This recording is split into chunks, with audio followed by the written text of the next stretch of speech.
Aloha, my name is Malia Gustin. I serve as the chair for the Nānākuli-Māʻili Neighborhood Board. I'm calling this meeting to order. Today is Tuesday, June 17, 2025, 7 p.m. We are meeting here in person at the Nānākuli Public Library and virtually via WebEx. A neighborhood board meeting is a monthly open forum between government representatives, elected officials, and members of the community. Members of the public have the right to submit testimony to any and all agenda items. We have a full agenda tonight, so please keep your items. To keep our items moving, we're going to go over the rules of speaking. If anyone wishes to speak, I'll ask that in-person attendees line up at the microphone here. Those joining us on WebEx, please raise your virtual hand. And when recognized by the chair, state your name clearly for the minutes. Comments must be kept under 2 minutes. Official reports under 3 minutes, and presenters under 10 minutes. This evening, our Sergeant at Arms is not present, and so I would ask that our treasurer, Gary Shinsato, be our timekeeper. And if you have any comments and the timer goes off, please conclude your comments. I would like to remind everyone that this is a community forum, so we welcome all comments, concerns, and questions and opinions. Be free to share your mana'o on our agenda items, and remember to treat others with respect and engage in the spirit of aloha. This evening, I'm going to ask our board member, Kawi Asinsin, to open us with a pule.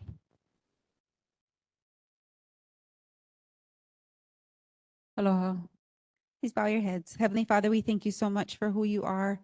We ask that you would just continue to have your way and just continue to bless our West Side.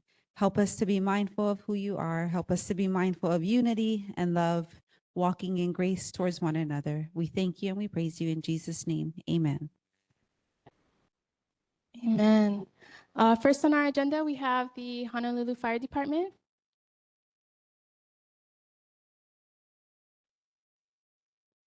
Good evening. Can you hear good? Can you hear okay? Okay, all right. Hi, my name is Kevin Callion from the Nānākuli Fire Station, Honolulu Fire Department. Here to share our June report. So stats provided below represent the confirmed numbers of incidents in the neighborhood board's geographical area for the previous month. For more details on incidents or related mapping information, please visit the fire response map on our HFD website at fire.honolulu.gov under the news and info tab. So if you have any questions, please email the HFD's Public Affairs and Media Liaison at hfdnhb@honolulu.gov. Stats for May 2025.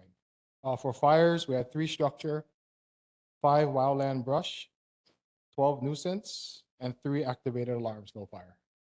For emergencies, we had 84 medicals, 1 motor vehicle collision with pedestrian, 9 motor vehicle crash collisions, and 1 ocean rescue. Fire safety tip and announcements.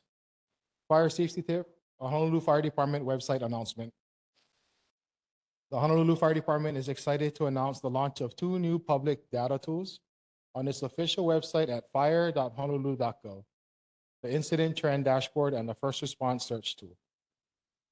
The Incident Trend Dashboard gives residents easy access to 5 years of emergency data by neighborhood, including fire, rescue, medical, and hazardous materials incidents. With interactive maps and charts, the dashboard helps communities better understand emergency trends in their area. The Fire Response Search Tool replaces the previous response mapping tool, which is no longer supported and was recently taken offline. The tool enables individuals and entities to look up specific emergency incidents in which they have an interest in or may have been involved in or affected by.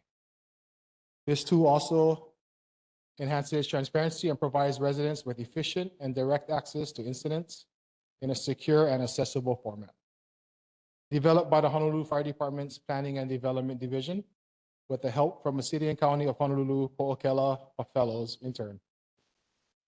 These data tools reflect our ongoing commitment to transparency, innovation, and community engagement. And then to access these data tools, please visit fire.honolulu.gov/news-and-. And that's all we have. Mahalo.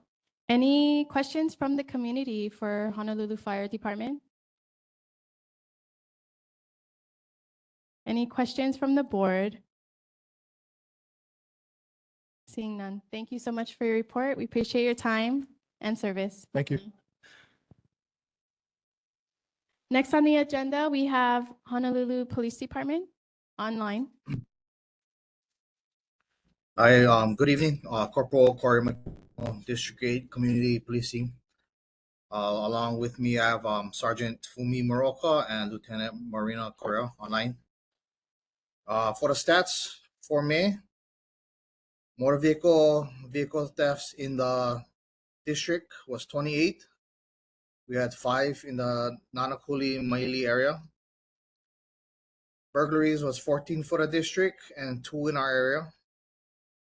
Thefts was 136 in the district and 11 in the area. Unauthorized entry into motor vehicle, we had 25 in the district and 1 in the area. Traffic stats, for speeding, we had 8 citations. Total moving violations was 406. Parking violations was 23. And total citations issued was 437. Total calls for service in the district was 7,735. And total calls in the Nānākuli-Māʻili area was 1,300. And open to any questions, comments, or concerns. Mahalo. Any questions from the community for HPD? Hello, HPD. Sergeant Moroka, are you online right now, Sergeant Moroka? A question about a new House bill that got passed through our Governor Josh Green that signed June 3rd.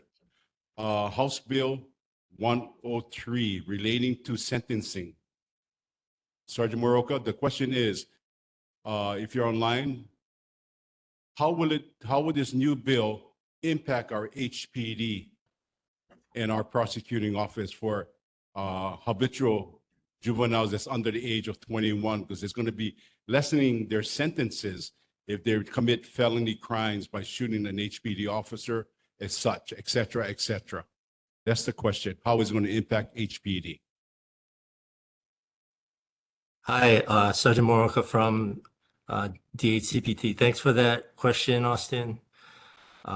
So as far as arrests of juveniles, it's not really going to affect us. Yeah, the sentencing is more on the prosecution and the trial side. So I guess the way it would affect us is if we arrest these juveniles for serious offense like murder or something, and they're released because they can't be tried until they're over 21 as an adult, then we would have to deal with them more often if they're released into the public and they continue to commit these serious crimes. So yeah, but as far as dealing with them, the sentencing, yeah, it's that's after we arrest them, so we're not really affected by that. Yeah, hope that answers your question. Yes, and basically, so what you're trying to say is, as I'm interpreting right now, they become habitual criminals in the community, and by going to type of programs and all that, they commit another crime, and they'll be continuing, be prosecuted in the same manner, be released after not being sentenced to a longer term for habitual crimes. They'll be released upon. Is that correct? So I guess the new bill that I read, it says that until they're over 21, their minds are not fully developed, so they won't be tried as an adult. So yeah, they would be released until they get 21, or depending on whatever offense they commit until that time, they may be released and they may continue to commit serious crimes, and we would have to deal with them as such. Yeah. Thank you for your interpretation, Sergeant Moroka, because the community in 96792 needs to know this type of legislation and laws is being passed by our governor, and it's how it's going to impact our 96792 with our numerous amount of crimes here. Thank you, sir. Thank you. Any further questions from the community for HPD? Please approach the mic. Aloha, board members. It's good to see you. About a couple of years since I sat in the same chairs. So it's good to be here. So I asked a question in the Waianae board meeting, and I'll ask the same question today to the officers. How do we know the numbers you provide are accurate and correct? Here's why I asked that question. In case you don't know, my other half here had an issue with the police officers. They basically dragged her out of the car, proceeded to beat her, baton her, tased her 4 times, black eyes all over the place, right? This was May 5th, just happened, real thing. On the event over there, you show as a traffic violation. It wasn't the assault that was actually done on my wife, okay? So my question is, how do we know the numbers you guys are providing are real? Because when I sat on that board over there, I never questioned a single one of them. You guys know that. I always agreed exactly what you said was good until this happens. And then it becomes personal. Because then you go like, well, is everything that I have been looking at for the last 2 years made up stuff? Is it real? Or is it not real? You said it was 4,000 basically traffic stops. Let's do the math here. 4,000 times $100 a piece. That's 400,000 times 8 districts. That's $3.2 million. Think about it, right? Think about it. That's all I'm asking is, are those numbers that you guys provide real or fake? And how do we as a public know that? So these are the statistics and the data that, based upon the reports that are made from the officers themselves. And for each case that the officers, whether it's a traffic stop, they do activate their body-worn cameras. And the body-worn cameras are, whether if an arrest was made, it is reviewed by the detectives and also the prosecutors. So as far as your wife's case, I don't know the exact circumstances because I understand the case was made and it was sent to the prosecuting office. But our statistics that we go based upon are based upon the reports and the citations issued based upon the officers in our district. So I understand that. And that's why I asked that question, because if it is an actual assessment of really what happened, let's be real. To this date, we have still not received a report. To this date, we still have not received any of the body cam evidence. To this date, we have received basically block after block after block of, no, we can't give you that information from the legal team at HPD. And then tomorrow we'll actually have a presentation done at the Police Commissions Board. Just to let you guys know that's what's happening there. So again, we just got to be real on these numbers. And are they really what we're looking at? Or is it pause to think about RICO infractions? Got to think about that. All right. Thank you. Thank you. Any further questions from the community? Please approach the mic. Aloha, blessing star Dela Cruz. I apologize, I was late today. I just had a follow-up from the questions that I had in Waianae board. I did mention quota, and it was clarified on that in that regards. I also brought up for the keikis, and I did run into Corporal Pagan and had a question in regards to the stabbing on MacArthur Street, where the community was not notified within, the gap in 5 hours from the time of this. He explained to me in that regards of what the process is of notifying the public in regards to that. I was hoping that HPD could work a little bit closer to where the community is aware when someone is roaming around in our community that could possibly a suspect is they're looking for, other than waiting 5 hours like how I was notified 5 hours. we have an option of downloading the app where HPD is notifying if you have the app, in Apple or Android like that.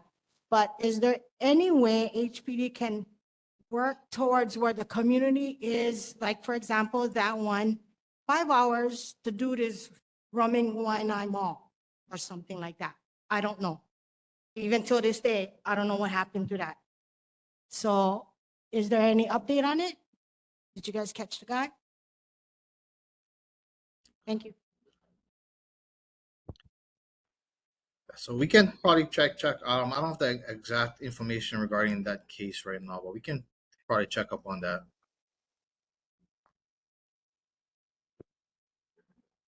Thank you.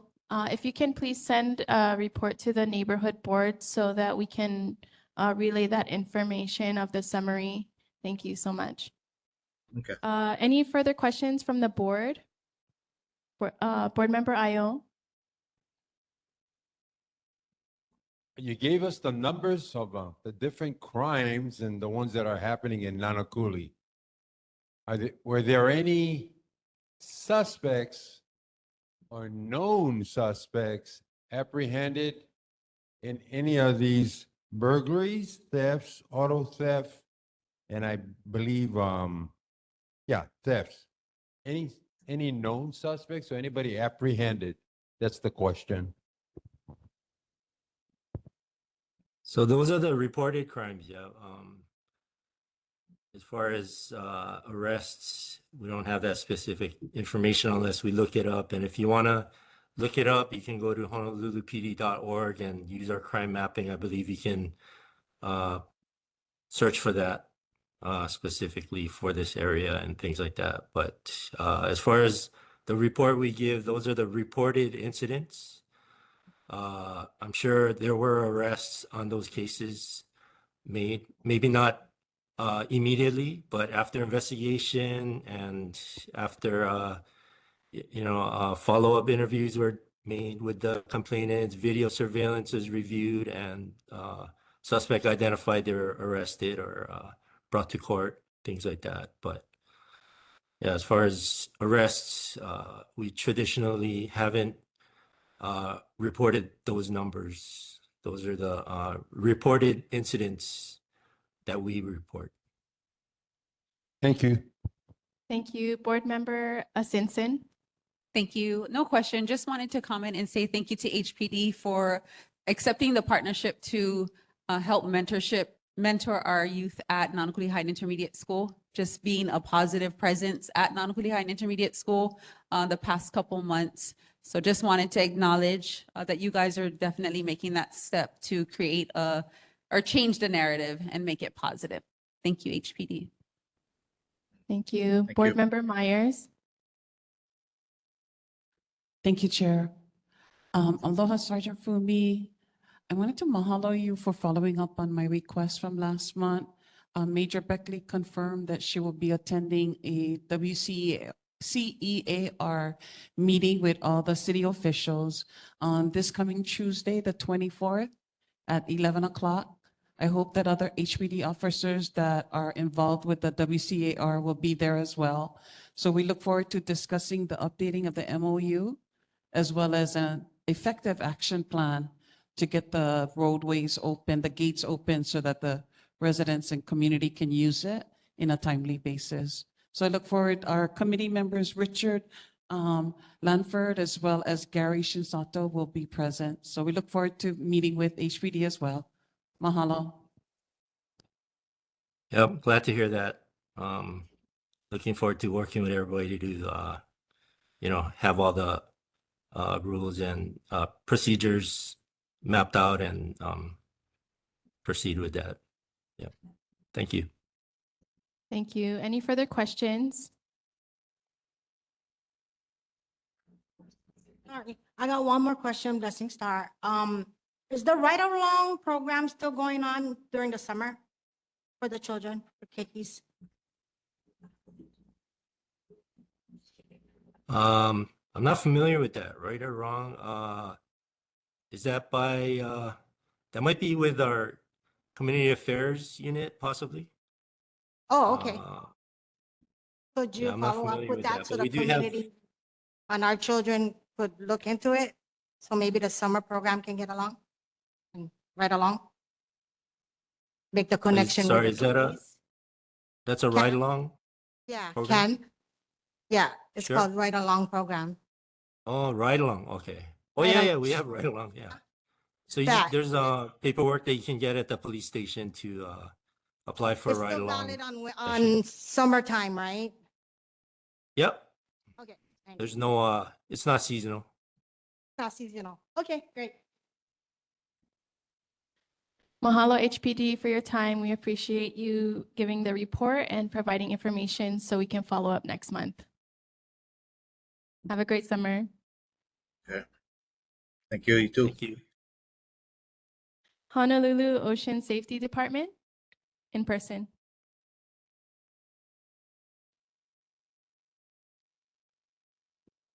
Aloha and good evening, guys. Thank you for having us here. I'll give you the stats for May. Electric Beach, Kauai Point, we had a attendance of 16,800 people, 245 preventive actions, 163 first aids, and we had 3,500 contacts at Electric Beach and Kauai Point. Nānākuli, we had an attendance of 32,000 people, 7,000 preventive actions for the whole month.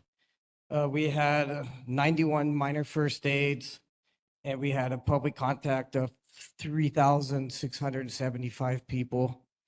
And depots, we had attendance of 3,400 people, 245 preventive actions, 25 minor first aids, and 380 public contacts.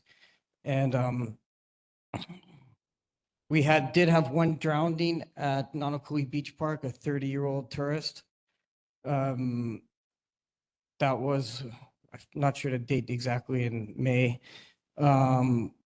We had an overdue bodyboard and swimmer we found him at Tower 40, which is Electric Beach. He was out in the water for about 3-4 hours. We found him, he was fine. We had a 10-foot aggressive shark at Electric Beach. We monitored the situation. The shark swam away. We had another possible swimmers in distress at Trax Beach.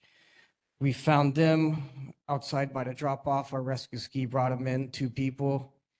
And we also had another overdue swimmer at Trax Beach again, and we found them and brought them in.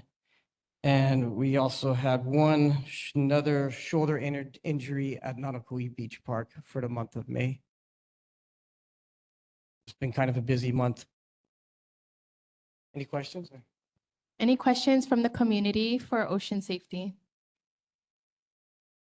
Seeing none. Any questions from the board? Board Member Myers. Mahalo for your lifeguards and all that you guys do for our community. Do you have any junior programs? So now that the kikis are out of summer. So right now, our junior lifeguard program is at Nānākuli Beach Park, I think, for 2 more weeks. And then the program will go back to Makaha, I think, and then 1 week at Ko'olina. And then we finish up with the Junior Lifeguard Championships. If you check our website, honolulu.gov, there still might be some signups on it. How much do you have enrolled? In the program, I think it's max is 40, I think we can have with the amount of instructors we have. Wonderful. We would love if you give us a report the next time you come around with pictures of. Definitely. Yeah. I think the championships are going to be in Maui this year. Okay. So hopefully we'll do good. Awesome. Thank you. Thank you. Any further questions from the board? I do have one question. What is the biggest issue that our lifeguards and ocean safety department is facing as far as public access, and how can the public be more aware to be mindful of what's going on as far as the regulations you guys are doing? Pretty much, if everybody just comes and asks the lifeguards, we'll answer any questions about safety or anything. It's like we tell people, just come talk to the lifeguards. We can tell them where the rips are, the currents are, everything. We are working, it may take a couple of years, working on a new way of gathering information. There's a test pilot going on right now at Hanauma Bay, and it's an ITAB. and it will show everything. If we have a condition 5 report, it goes straight to the medical examiner, real life, real time, currents, tides, everything. It's taking it to the state of the art. So hopefully it should be, hopefully sooner than later. Thank you. Any further questions? Thank you so much for your time Thank you. and good luck out there this summer while the beaches are busy. It's gonna be a busy summer. Thank you. Take care. Next on our agenda, we have Mayor Rick Blangiardi's representative, Ted Hayden, online.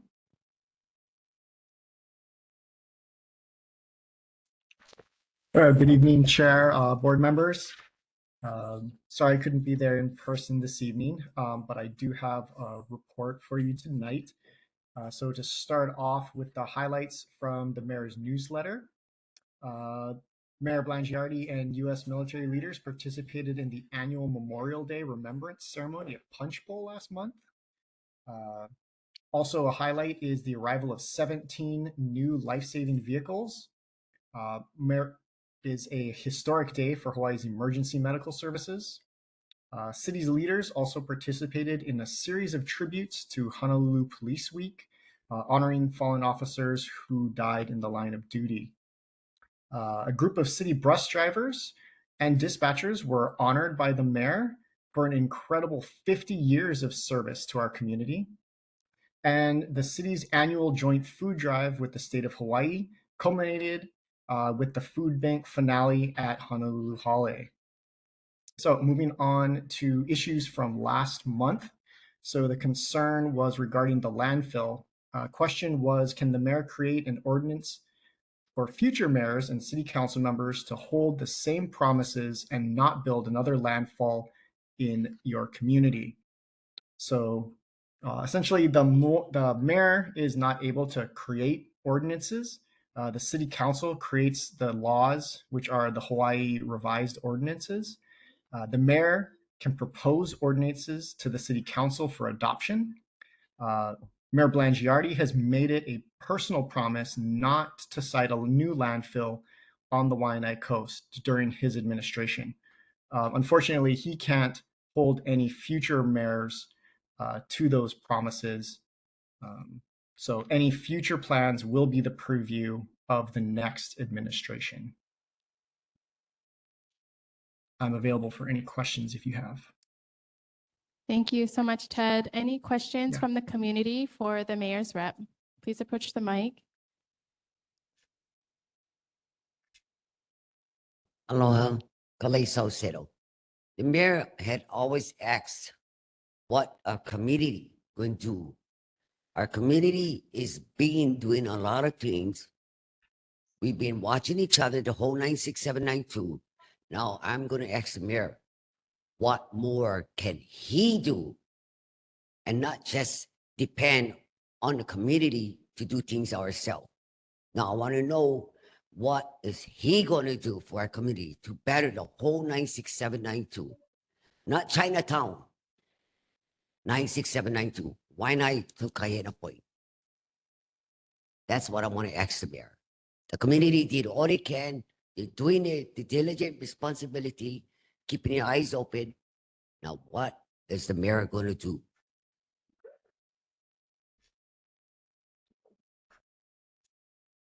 Okay, thank you.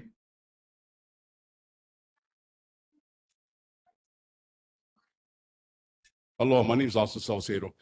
The last town hall meeting in Nānākuli that we had with our mayor again, I'm going to echo, this is my wife that was earlier, what our mayor can do to assist us in doing the right thing for all the criminal acts that's happening on the 96792.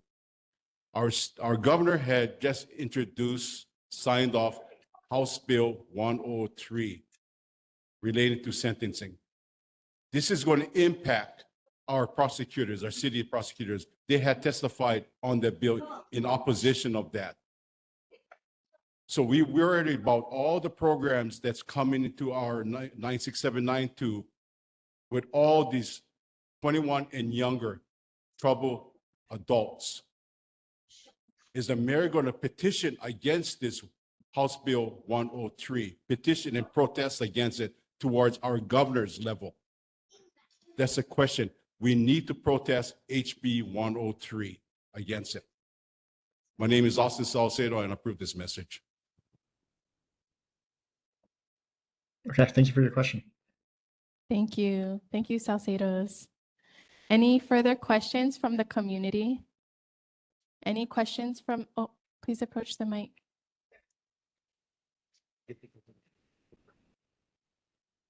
State your name, please. Sorry, my name is Kayleen Nikahal.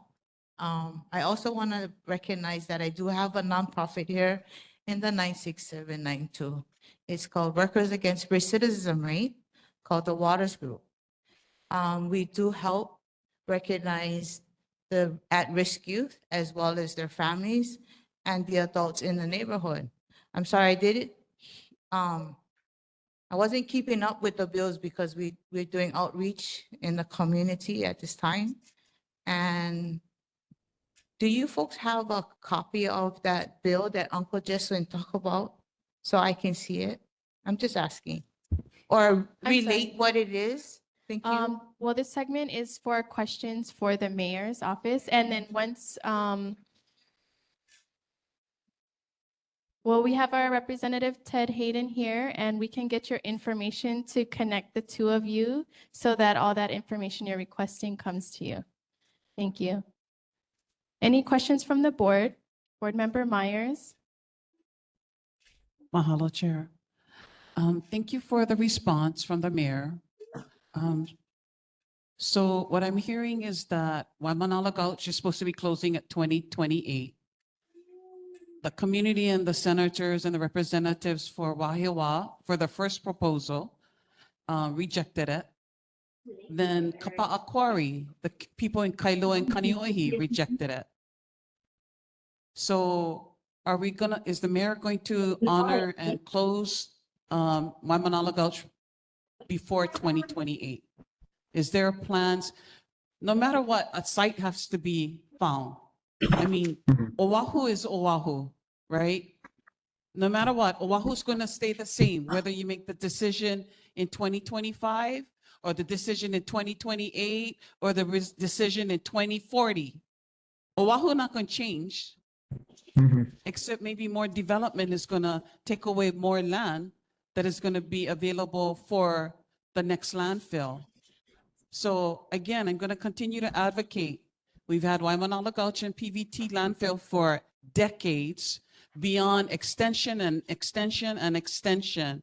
So what I see is that NIMBYs are now in other communities are now saying, not in my backyard, keep it in Wainai's or Nānākuli's backyard. So what is the mayor going to do? What is the plans for closing it down by 2028? I know that he was very disappointed in the decision to essentially make our other site unviable. So he is looking at all potential options now, and we can take your question back and get you additional information on that. Okay, because I just want to make the mayor aware.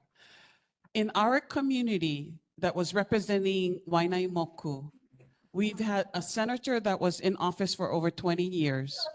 We've had Representative Gates was in for 8 years. We've had Hanabusa, we've had city councilwoman for 8-year terms like Kim Pine, now Andre Tupola. We've had like big politicians that have hold years of positions, and yet Waimanalo Gulch is still open. So my thing is that I'm just wondering, who's got the power? So is the mayor gonna put power, he's created a relationship with the governor. Is he gonna ask the governor to, meet you guys halfway and set it up in another community? Because we've been saying yes for years. I cannot stand when people say people in Waianae-Moku are NIMBYs, because I just heard a petition on a NIMBY for Ka'apa'a Quarry. I heard another NIMBY petition for Wahiawa. So isn't everybody else NIMBYs too? Yeah, so I hope that we can get a resolution and it won't go beyond 2028. Mahalo.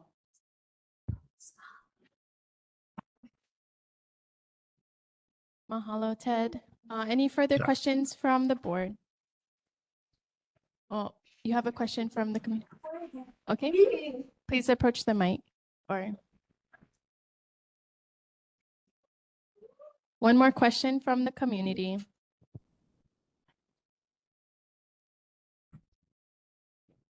Aloha, Seth. Okele koe noa. I have a bill here from Mr. Blangiardi's office. The day that I was beaten and abused in Howbush, we were told by Sergeant Requadon that the Mercedes-Benz that I was sitting in was going to be taken for criminal investigation. The vehicle was never taken to a impound. It was taken to a tow truck relationship with the city and county. And then after they did that on May 8th, they issued a notification of unclaimed vehicle in custody. And Joe was there to pick it up the day it was taken from the crime scene. So a couple questions. Why do I have the bill if it was a crime scene? Why was it not towed to an impound where it should have been for a crime scene? And why am I getting a bill from Rick Blangiardi for my car being taken at a crime scene? Could you get an answer for me on that, please?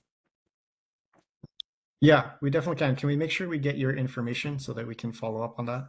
Yeah. Thank you for the information. Thank you. And we'll relay that to the mayor's office to follow up. And if you can include us, the neighborhood board, in your transaction so we can assure our constituents being taken care of.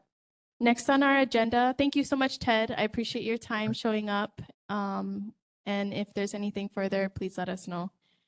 Have a Yeah, great thank you. summer. You too. Next on our agenda, we have Councilmember Andrea Tupola. Her representative, Kika, is here in person. Thank you, Chair. Thank you, Board. And aloha and good evening, community. We'd like to thank the community for all your support. I know today was a big day, but yeah, pretty emotional day as well. Anyways, we'd like to invite everyone to our bill signing for the public safety on the west side. This is going to be super important for everyone to see and also be there to support.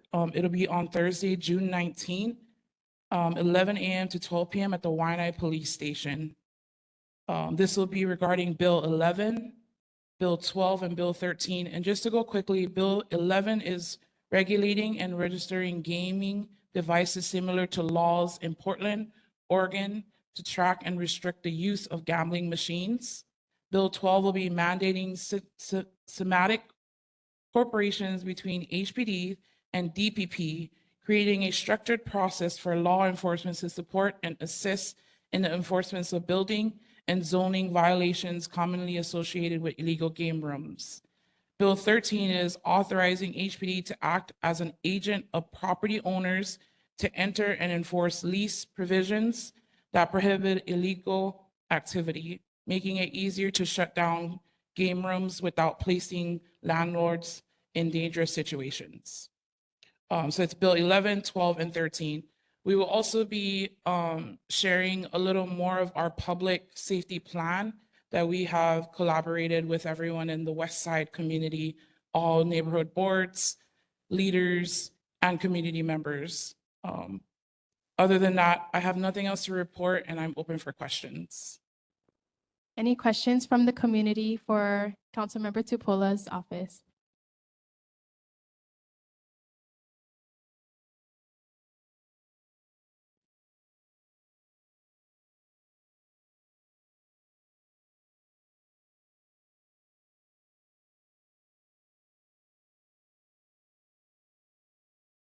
My question is, our councilwoman represents pretty much, okay, Question is, when we have issues in the community, I'm not just talking only about Nānākuli, I'm talking about Waianae Makaha.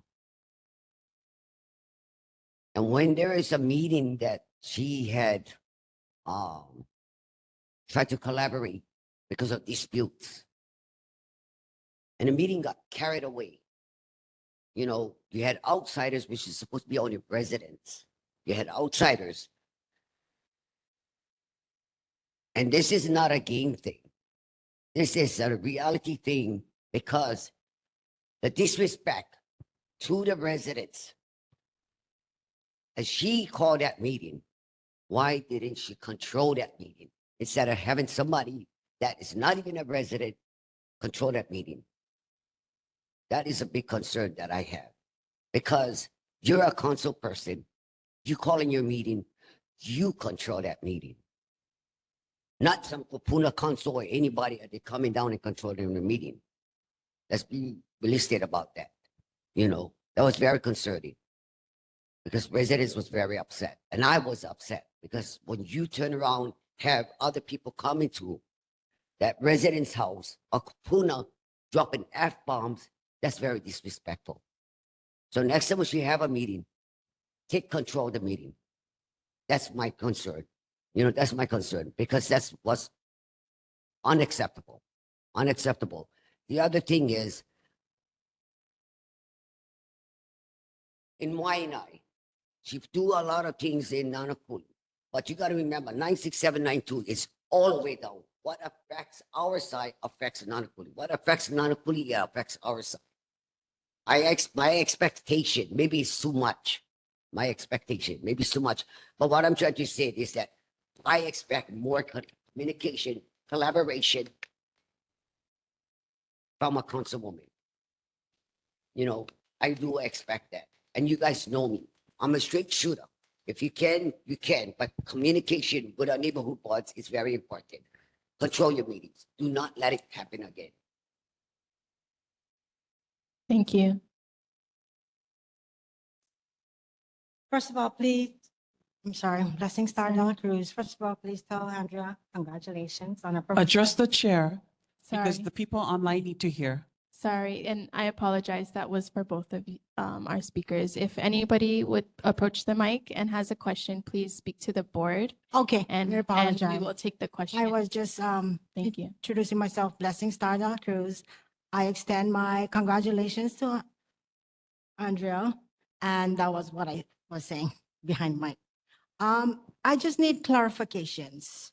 The Bill 11, Bill 12, and Bill 13 is in regards to illegal game rooms, correct? But isn't that illegal game room, isn't that federal regulations? Doesn't that fall under the breaks of that in the law terminologies? So if Andrea is in that position to as a council member with the city and county, and she's battling in the city, state, why is it that these bills that is being enforced and showing to the community as well as myself,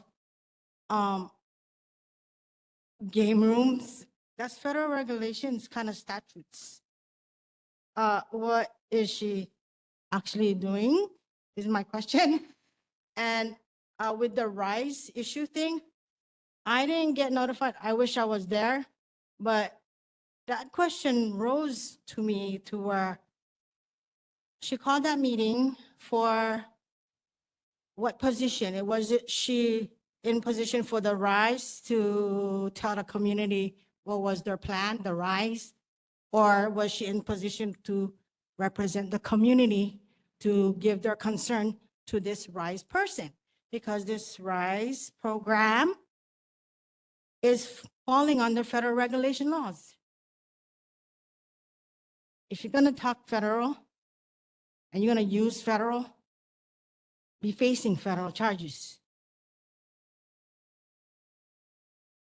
One more question. Oh, yes, please, please. Sorry, just to confirm the RISE situation, we actually talked with the Salcedos many times. Their concern was valid. They came to us over and over saying that they did not want RISE in their neighborhood. They advocated for the kupuna there.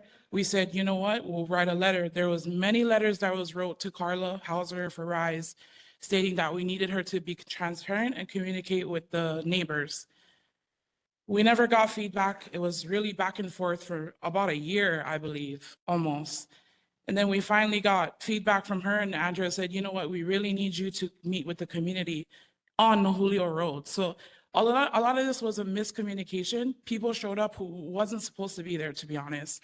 She did say at the neighborhood board that we were meeting with people with the RISE, but it was never an open invitation saying, this is the location we're having the meeting. This is what time we're gonna have the meeting. So it was literally specifically only for Julio Road residents and RISE. And that was to be in communication for both the residents and RISE. So she didn't take a position on it. She just said she supports the program, but she wants transparency between RISE and Julio Road residents. So that meeting was specifically only for the residents of Julio Road. There was just a big miscommunication. I feel like she did bring the meeting to control, but it was already there. We can't kick community members out of there. We just got to bring it all together and just hear everybody out. So I feel like, yeah, it was out of control. I was there myself. People was literally being belligerent and out of control, but that's just how we have to face the community. And we're not here to kick people out, but we're here to make everybody understand. And I feel like that was the first step to that. And there's many more meetings to come. But yeah, just to clarify that we stand with our community. Andrea stands with her community, but she wants everybody to understand everybody's standpoint. That's what the meeting was for, the purpose. Thank you. Lord, just to give clarification, there was a news media coverage on this on Channel 9 and Channel 4. This actually was a letter, and I thank you for Andrea for reaching out to the resident landowners of Nohulio, Upper Jade Street, Kalawaha, and Makaha Valley Upper. But we had others that involved themselves, including other neighborhood board, Waianae neighborhood board that came on the street but did not enter it. I seen that with my own eyes. So their involvement, their invite is beyond me. I have no idea. So it did blew out of proportion, and it was not the landowners of what Andrea had sent me the letter. It was beyond that. So that was not inexcusable because it shouldn't have been blown out that way. That's all I have. Sure, I have one more thing to say. You know, they said it's for our community, you know, and if you look at the news, there are a one-way ticket that came, you know, inside, so the serving, you know, helped it. But the part is, I did not get any head, you know, amount, head count when I requested that, you know, from Keala West Oahu, from, you know, the police office. The thing is, I felt that they're entertaining that type of behavior. And I didn't appreciate that type of behavior. And let's be realistic. RISE brought down our community. Don't say this to help the people. We don't hardly have jobs here. If that was very important, you put them close, where they get the rail and everything. Let's be realistic. The reason it brought down here, and our councilwoman know, is because we have the cheapest aina down here. So as long as we have, and we're gonna allow these type of behaviors in our community, we are invited more problems. You cannot just turn around. Like I was saying, the councilwoman shouldn't have allowed, even a mayor or the governor shouldn't have allowed something like this happen. Before you stop another project, try clean up our beaches first. I'm not talking about picking up opala, rubbish, cleaning canal. I'm talking about taking those people off of the beaches, putting them. That's what you do. You have the 3 Rs. Show us the 3 Rs. You help these people on the beaches before you start creating more. That's all I have to say. Thank you. Please approach the mic, state your name. Aloha, my name is Eleanor Schultes, resident, born and raised here all my life. I'd like to know if there's any movement, projects upcoming about the Pucapants Estate subdivision out between Hakima Road and the pump station. If anybody's aware, I'm sure all of you that live out in Waianae and drive past it every day, the amount of people in there have tripled this year. It's right across the street from my house. Every morning I open my door, every night when I come home. Bunch of people up and down, all across the street. They cross the road, no concern about traffic. They take everybody on stop for me. Dogs, kids. In March, there was a tent fire. Can you imagine a tent fire now in that area? What's gonna be done? I've seen cleanups all the way from Electric Beach down to the pump station multiple times. Sewers down to just before Hakima Road. They all now in this one little area. What are we gonna do? What's gonna happen? Like they said, we gotta get them off the beach. Why are we not already enforcing the laws on the books? Parks are closed 10 to 6. Not supposed to have dogs off leash. What are we doing? We're setting up tents. They're camping with no permits. That's not even a permitted camping area. Why are we not enforcing the laws? We don't have to create new laws. We just got to enforce what's on the books. Why can we not do that? What's the problem? My compassion, my empathy for these people is down to 0. 0, because I am tired of it every single day. I gotta wonder if my 84-year-old mother at home is gonna get beaten up, somebody gonna break into the house and there's nobody home. My video camera can only do so much. HPD not gonna get there in time. What's gonna happen when I'm not home? The squatter next door in the vacant house gonna start fire. What's gonna happen? What's the plan for that? I understand there's a lot of, if everybody decided to go, okay, put us in a shelter, there's not enough space. But a lot of these people, they've been there for 3 years. Are you telling me they cannot save up money for nothing? For a place to live, or at least to get their lives together in conjunction with maybe Section 8 rent, you know, something. I don't know. I just would like some answers. Thank you. Thank you for that. It's so much to explain, to be honest. We work closely with a lot of them out there. I do have to say, we were the purpose of all the cleanups going down. They are only in that area, but drug abuse is serious, super serious. And we helped so much people get off that beach, but those are people that wanted to get off. Right now, that population that's there is some kids, they out of families, they don't want to do nothing about their life. We're trying to help individuals, but one life means more than just one person. Takes so much work. And right now, the population there is chronically drug use. So it's gonna take us a lot, and we need more help, as in more drug use help, more mental health. And that's where we're working at right now, deeply rooted into who can help us with that. Right now, everybody that we did get off the beach, they got off the beach with the choices of their own. And we had to go and do that from literally depots all the way to where we're at right now in Pucapants. So we are working on it. And to be honest, I'm working on it. Andrea has herself, me, my colleague, Jeannie. And it's crazy because I can get super emotional about this. Why? Because it's hard work. It's so hard. And you said that you went from 0 tolerance for these people. Guess what? I used to cry when it would rain, and then I would be like, oh gosh, it's raining. I care for the homeless. Guess what? I work with them every day. They stress me the hell out. They stress me out because they don't want to change their life.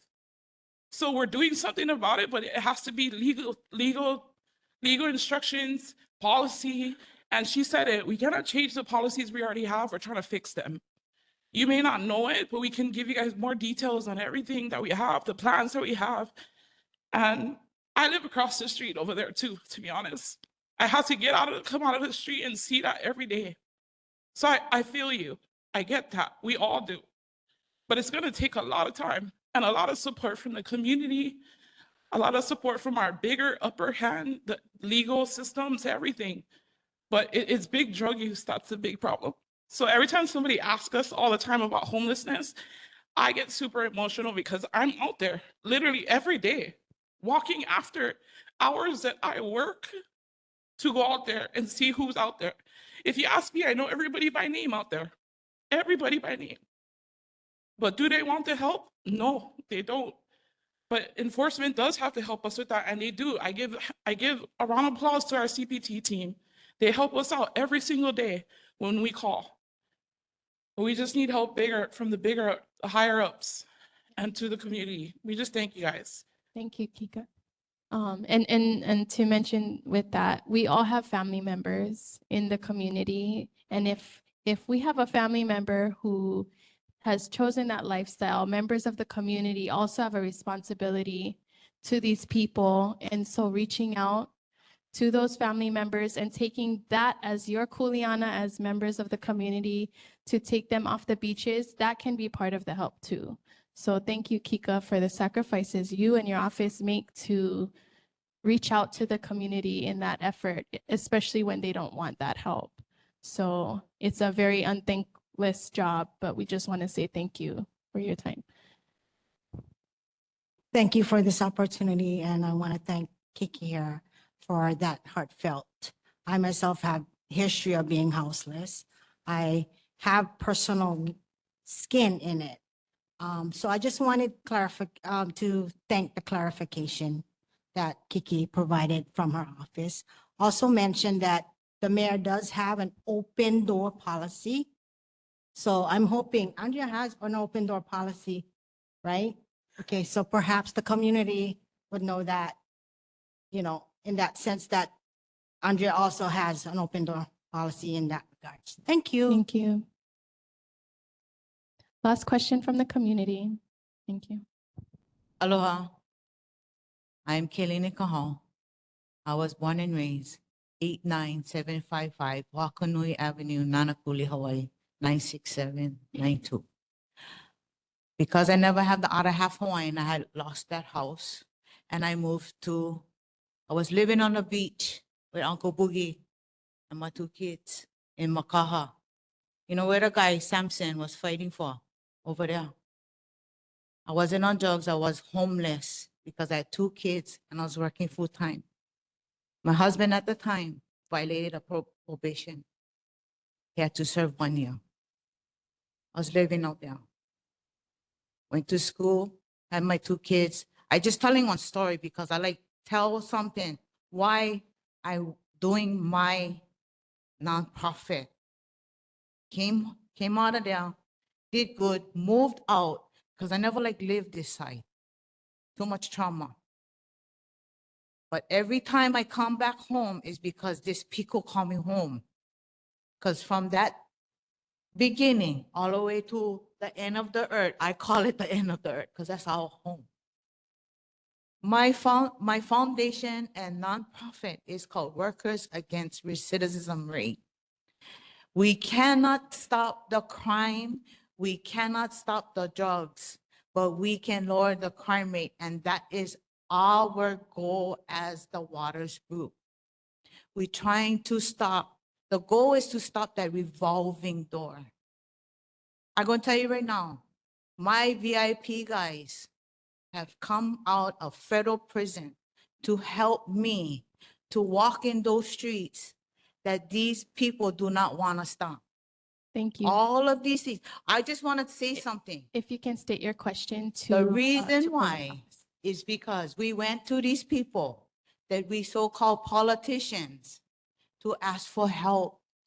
And they said, we no can help you or we no like help you. That is the reason. And here we have the community asking Point of order. for help. It's supposed to be questions for Tupola. I know, but I'm just saying. So your time is up. If you can We state went your, to Tupola. To the board. please state your question. Tupola. Do you have a question? Yes. Okay. Why can we not get assistance? Because we want to help in the community. We want to. We couldn't because we was rejected. All of these people have the same concerns and we here. You want to help? We here. Thank you. Thank you. We here. I was born and raised here. I get Mahalo. out there. Mahalo. I know, mahalo. So the information has been relayed to Tupola's office and she will follow up with you. That's the end of the questions for Tupola's office. If you have any further questions, if you can take it offline directly with Kika. Board members now. Oh, can you repeat Bill 13? Board member questions? She's going to repeat Bill number 13. Bill And then- 13, authorizing HPD to act as an agent of property owners to enter and enforce lease provisions that prohibited illegal activity, making it easier to shut down game rooms without placing landlords in dangerous situations. Thank you. Questions for the board? Board Member Myers. Thank you, Chair. Kika, I think you heard my question to the mayor's rep. So Hanabusa was in for 8 years. Then she went to Washington, D.C. She wanted to take over Inoue's seat. Kimberly Pine, 8 years, ran for mayor.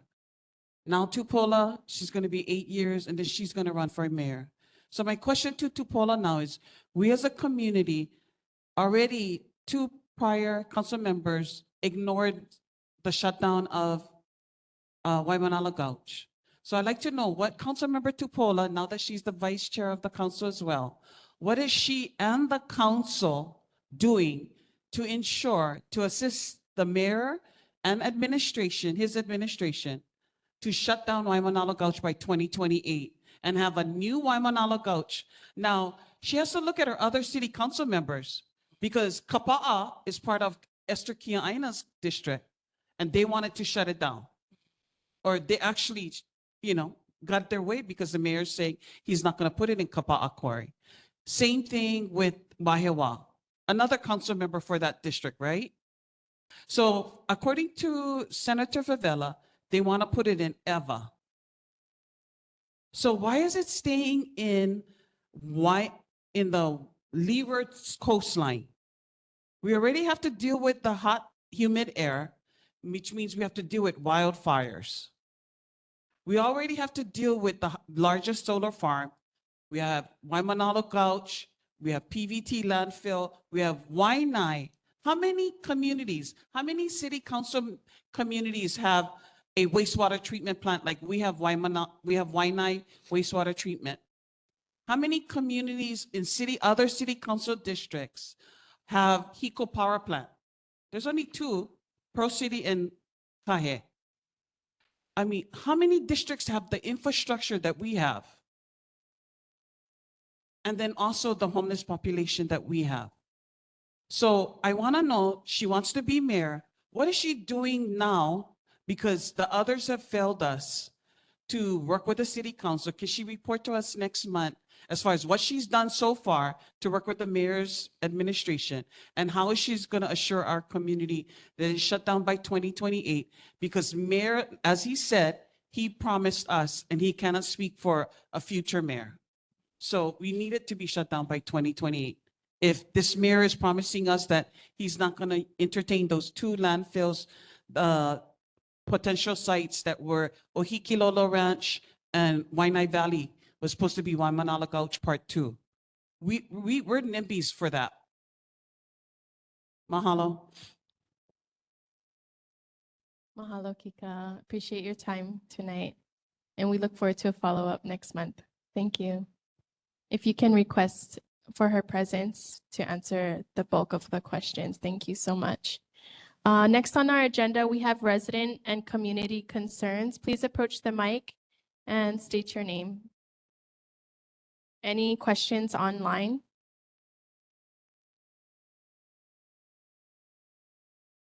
Seeing none?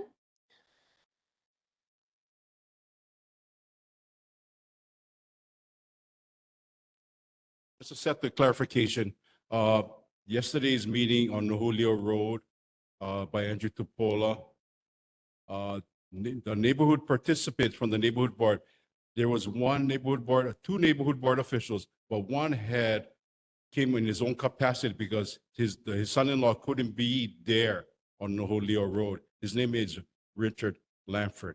He was very honorable in representing his ohana and his grandchildren and his great-grandchildren. the safety. That's what this thing was, the safety. But the other neighborhood board official, I had no idea what was the reason for it. And didn't enter Tutsi's property, but just stayed on Nohulio Road looking into. So I seen her sitting in, she was sitting in the Rice property, talking to them. So she's not a resident of Nohulio Road. So just make that too clear. Thank you. Thank you. Any further community concerns? And if anyone has concerns, please approach the mic now. Thank you. Aloha, Kalesau Siro. My concern for the whole 96792, when is enough going to be enough? Our community can come up, stand up. Our residents can come up, stand up and fight. When enough is enough. They call it paradise. This is my home.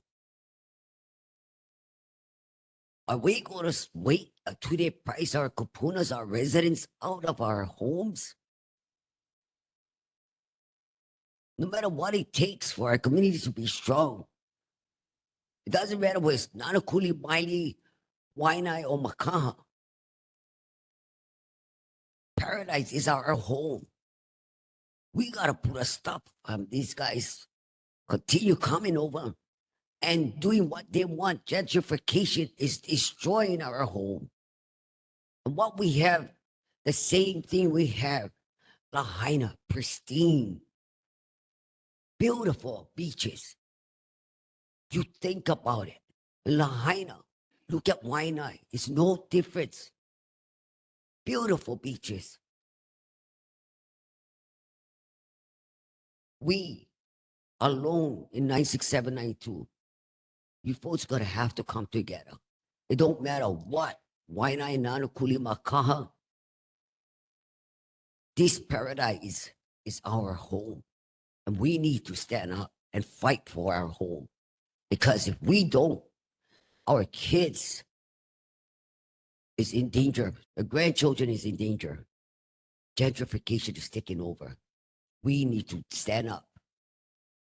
Paradise is not Waikiki. It's not Kalihi. It's not Kaka'ahu. It's country.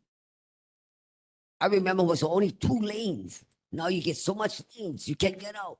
If we have a fire, how? Where do we go? We couldn't even get out when that KSI. We're trapped. So when we're going to turn around and get our share of what we needed and what we deserve? Every day in and out, you guys are working. Mahalo. Every day in and out, you guys are providing for your family. Mahalo, Auntie. Yeah. Think about it, Ohana. Ohana sticks together. Mahalo. Moving through to the next segment of our agenda, we have our presentation. On our agenda, we have Hawaii Iki with the BW Digital Fiber Optic Submarine Cable Landing Facility Project. David Slesser, Gina Boerier, and Leah Hoff. Aloha Chair, aloha board members, aloha members of the community.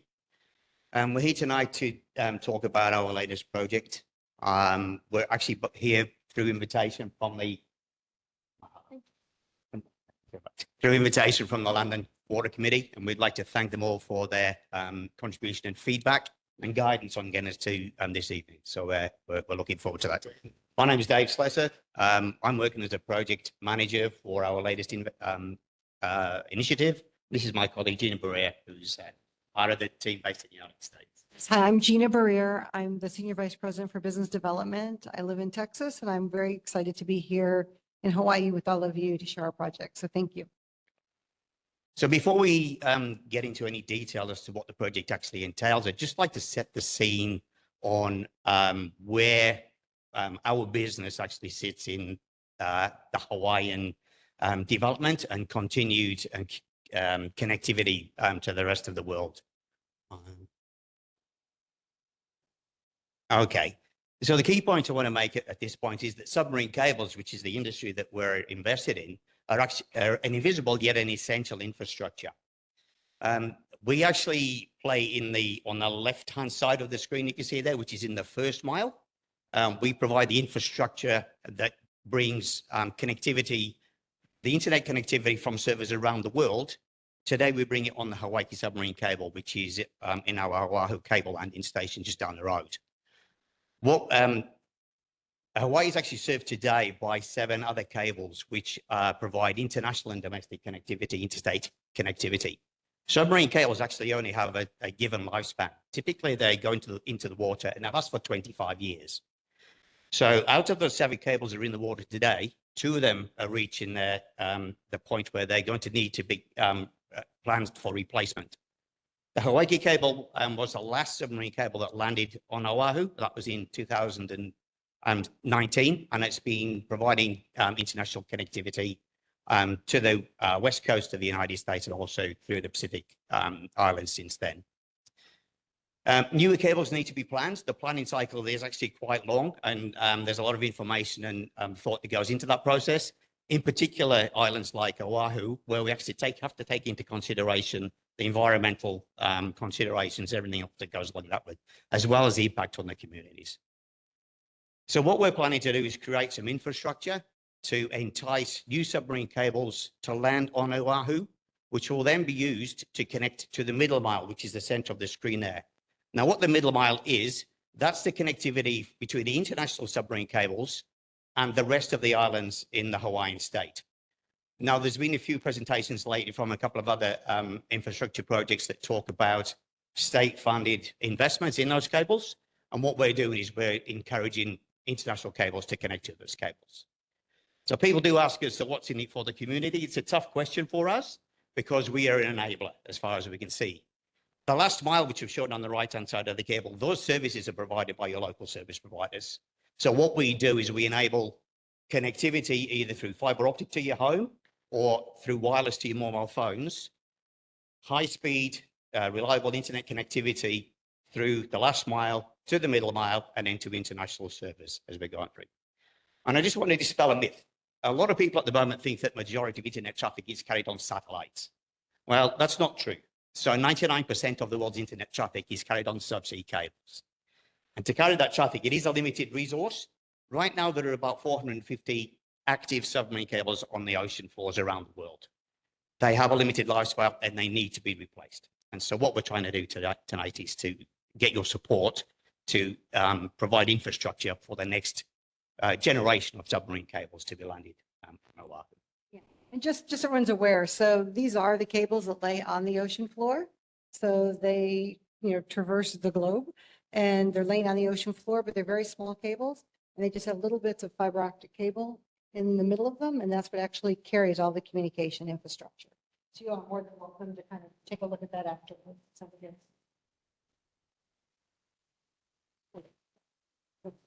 Okay. So what are the community benefits? Okay, so what we're looking at here, so benefiting Hawaii. So what we're trying to do now, well, we've got some proof points as to why additional cables are important. So what we're trying to do is make sure that you have reliable, high-speed internet connectivity to the rest of the world. And the reason that's important is we've seen in the past with geological events in the islands of Tonga, for example, where their one and only submarine cable was disrupted by a subsea volcano. And the state was actually having to rely on slow, unreliable satellite connectivity while that cable was repaired. So what we're trying to do is we're trying to bring multiple cables into the Hawaiian Islands to provide resilient, high-speed connectivity to the rest of the world. Okay. So to the rest of the world. So the cables today, our cables, the cable today goes to Oregon, and it also goes south towards Australia, American Samoa, New Zealand, and we're actually currently adding Tonga to that. We'll take questions after, please, if you can let them finish their presentation. Thank you so much. Thank you. Now, there is a big concern. We do appreciate the environmental and cultural sensitivities that exist, and we get that. We've just performed a survey, a nearshore survey, just off our projected project site to make sure that where we intend to create the infrastructure, there's little to minimal impact on the coral ecosystem. So what we do is we've actually identified areas out there which is in soft sand substrate. So we've done that under the ocean. We've actually also done that on the terrestrial side, on our project side. So that's where we are in terms of the environment connectivity. There is work. We actually do have to do something. And there are three components of our project. I want to stress that everything that we do is performed underground. So the visual impact will be minimal once we finish the construction process. Okay, so what we'll actually do in terms of the construction process itself, we will mobilize some equipment that will be able to drill bores through the basalt rock from our site. This is our project site just down the road there, underneath the Farrington Highway, underneath the Oahu Railway, underneath the Kahe Beach Park, out to about 3,000 feet. And then the holes will actually daylight around about 60 to 80 feet of water out there. Okay. What happens after that is as we create these bores, the pipe that we use to create the bores is left in place. We chop the end off the drill, we recover the drill, and so that pipe is then used as a conduit for the new cables that we're trying to attract into the island. Okay. Once the drilling work is finished, our intention at the moment is to drill 3. Okay. The reason for 3, we're trying to go north, south, and middle. Once we've installed the 3, actually we'll connect those to a buried vault on our property. Again, this will be underground. When that's buried, all you will see is a manhole lid. Okay, so the visual impact onto what our project should leave will be a manhole lid on our property, which is private property. The bores in the ocean will actually settle and they will actually go below the sand once they're done. And we'll find them because we'll GPS mark them, and there'll be a subwater buoy there as well. We also need to connect. The point of this is that we're actually bringing cables into Oahu, and we're going to terminate them in our existing cable landing facility, which is just down the coast. So we actually need some conduits to connect between the cable landing station building itself and the new beach manhole that we're creating. Those will be underground as well. Okay, and there'll be a temporary access road and a hard stand for us to actually get our equipment onto our site. That's the intent of what we're doing. The deepest that we will pass underwater will be about 130 to 150 feet out under the ocean bed. Again, trying to minimize the impact on the ocean itself.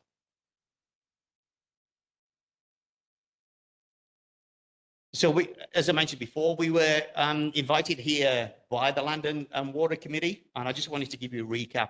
We got some really good guidance, some really good feedback from the team there, and we were thankful for that. Something that was really important, and the presentations that we made previously were really technical in detail, so we've actually managed to tune this up and talk about what's important to the community. So we've increased our community outreach program. We've had meetings with important members of the community up and down the coast so far. We've had consultations with key environmental advocates, including the Kuleana Coral Restoration Team. We've had some recommendations by them as to who we should contact as the project progresses, which we've taken on board. And as a result of that, we're actually meeting with 2 key representatives tomorrow evening to discuss the project and to see what the potential impact of our project might have on our project site. Where are we at on that one? And I think one of the important ones is we've distributed flyers. We've had open session meetings. There was one in Kapolei, there was one in Nānākuli. We've paraded flowers and we've created an email box for people to contact us directly.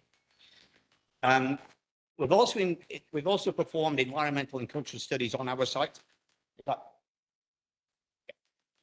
Please summarize the ending of your presentation. I guess the most important part is giving back to the community. We understand the importance of that. So we've initiated a scholarship program for the community, which we intend to do a multi-year program once we determine what the best investment in the community is on our side. So that's this kind of support. So thank you for your time. Thank you for your time. On behalf of Board Member Tector, who is not here, she's the chair for the Land and Water Committee, of which this Hawaii Key program had presented since October. And so they've been working with the Land and Water Committee throughout and coming back to answer all of the questions that had come up from the community level, and at which the request was to move this project forward and be brought to the board at large. The request ultimately was to give back to the community. As you take from the INA, we request that there is a return, of which we have received a letter, a formal written letter from the organization as to provide a scholarship initiative to the community in whatever shape and form that comes, that will follow. So we are now open for questions from I will start with the board, and then we'll move to the community. Board Member Shinsato, Board Member Myers. Thank you, Chair. I attended the Land and Water Subcommittee hearing last year when you were the chair. And I asked the question, in what stage was the EIS at that point? I got no answer. So I'm asking the question again. What stage is the EIS in? Well, was it done and we passed the review portion of it? Because in the meeting, I remember bringing up certain concerns about coral life. In that area, Kahe Power Plant takes in influent to cool their turbine generators, and they send warm water back out into the ocean. Okay. And one of my concerns is, what is the effects of warm water in the ocean? And if the EIS actually will address that issue, besides the installation of the cable? That's a really good question. So I'll take it in two parts. I'll talk about the environmental assessment first. So at the time we presented back in October, the environmental assessment was in a draft format. It was in, there's a lot of contributing research and surveys that need to go into it. It's quite a considerable document.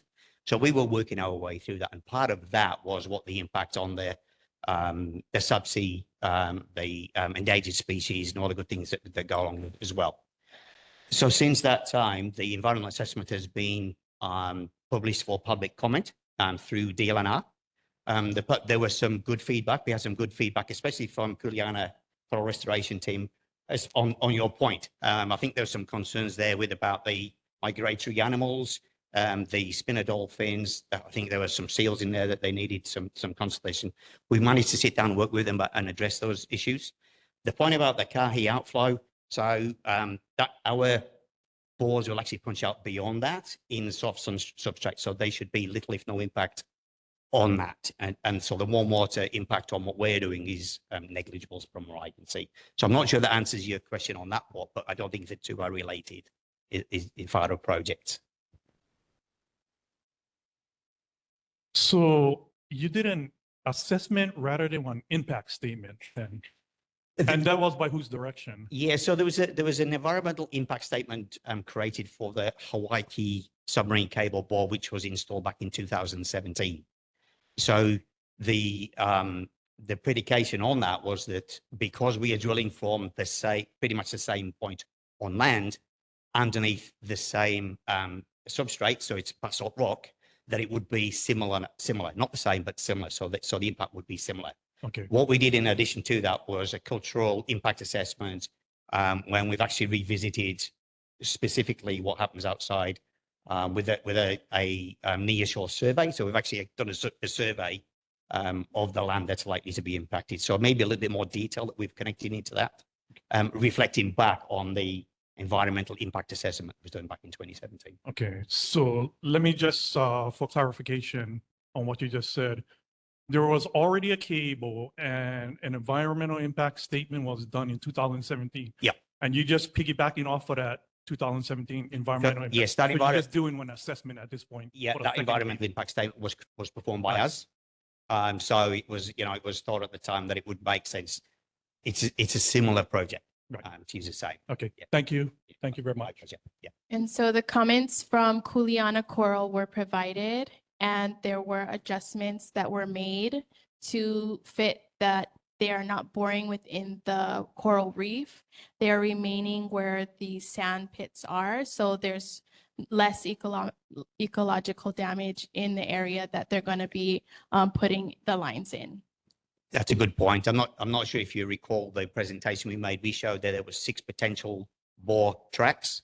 Based on the survey that we've dropped the bottom 3 because those 2 of those 3 would have been too close to the coral, so we actually went a lot further. And just for one more clarification, it's not drilling, it's boring. Yeah. So boring. So the difference is we use a pipe that actually stays in the ground. So it's a least impact way of creating the information, the infrastructure we need. Thank you. Appreciate it. Thank you. And Board Member Myers. Thank you, Chair. First, I'd like to make some corrections to your presentation. In your presentation, you said Kapolei is the location. It's not located in Kapolei. It's located in our district, which is Kahe, not Kapolei. So please take that off of your presentation for all future presentations. Absolutely. Because you're located, is it correct that you're located on the Waianae side of Waimanalo Gulch? We are right next door. Okay, so that's not Kapolei. Okay, so that is Senate District 22, which is Senator DeCourt. It's also represented House District 44, which is Rep. Kila. So I saw that you gave presentations to Kapolei, to Waianae, but you have not ever come to our neighborhood board, which is where your project is located. So I just want to make that point. And then another correction to your presentation was you listed Kapuna, K-A-P-U-N-A. It's actually Kupuna, K-U-P-U-N-A. My apologies. That is our elders. Okay.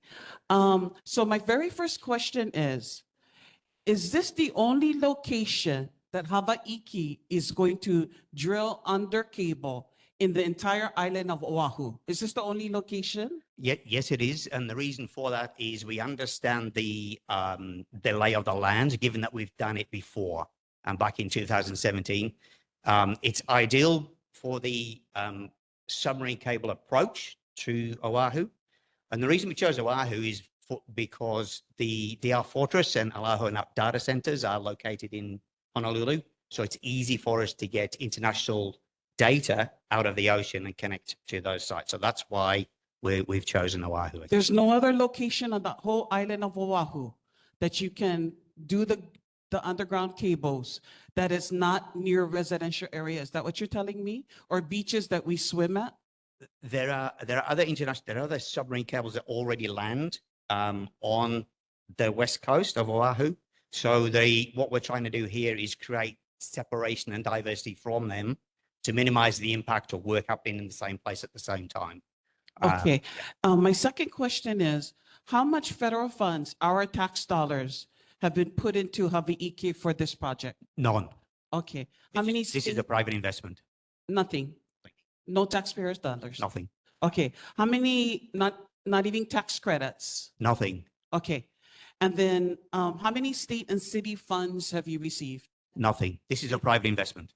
Any tax credits? Nothing at all. Okay. I do want you to kind of email us why you only chose this location except for any other location on Oahu. If we can do take that. offline. Yeah. Because I do want to just address my last question that is really important to me. So your location that you chose is across of a most beautiful beach. They have dolphin pods there, right? And it's so esteemed for its coral reef that scuba divers come there. Okay. So what is your action plan? What is Hawaii's action plan to ensure our community that the coral does not get damaged when you install the underground sea cables, especially from the time you're entering, which according to, I read your EIS. So I think our community doesn't understand. When it's an EA, that means you're not going to have significant damage to our environment. Once you switch over to an EIS, that means you are going to have significant damage to our environment. So what is the significant damage to is there going to be significant damage to our coral reef? No, I think when we talked with the Kuleana Coral Restoration team, we made sure that their concerns were addressed in terms of where the bores would actually surface. And so we're not coming anywhere near any coral. We've actually, those are punching out well to the north of the coral reefs that are out there. Okay, because remember when the lifeguard, when he was giving his report, when he was talking about electric plant, that is right next to where your location. Absolutely. So that it's really high use. So there's not going to be any incident of coral damage. None. That we've doing our best with our planning, going through the process to ensure that we minimize any impact on the environment as a whole. Okay, thank you. Any further questions from the board? Seeing none. Any questions from the community? Please approach the mic, state your name. Aloha, my name is Valerie Manoa. I live in the Hawaiian homestead. I guess I should have kept up on this. I'm a gardener and a farmer. So I know what happens when I bore into the ground underneath in order to plant. No matter what I try to do, I will disturb life there. And so even the existing cable conduits that are there, has there been studies done over the 25 years, because you should already have that data, right? Because you said the cable life is 25 years. I would hope there's some type of data that shows the life that was living there besides the coral, because there's a lot of life there. What was found, what was the impact within the 25 years, either through the movement of whatever the foundation that is out there, either, I don't know, coral, sand, whatever's.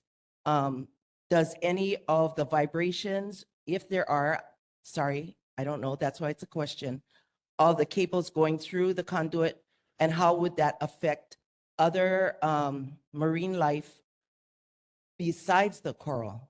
Because, you know, I don't want to sing the circle of life thing, but even one tiny organism in the ground will affect human existence.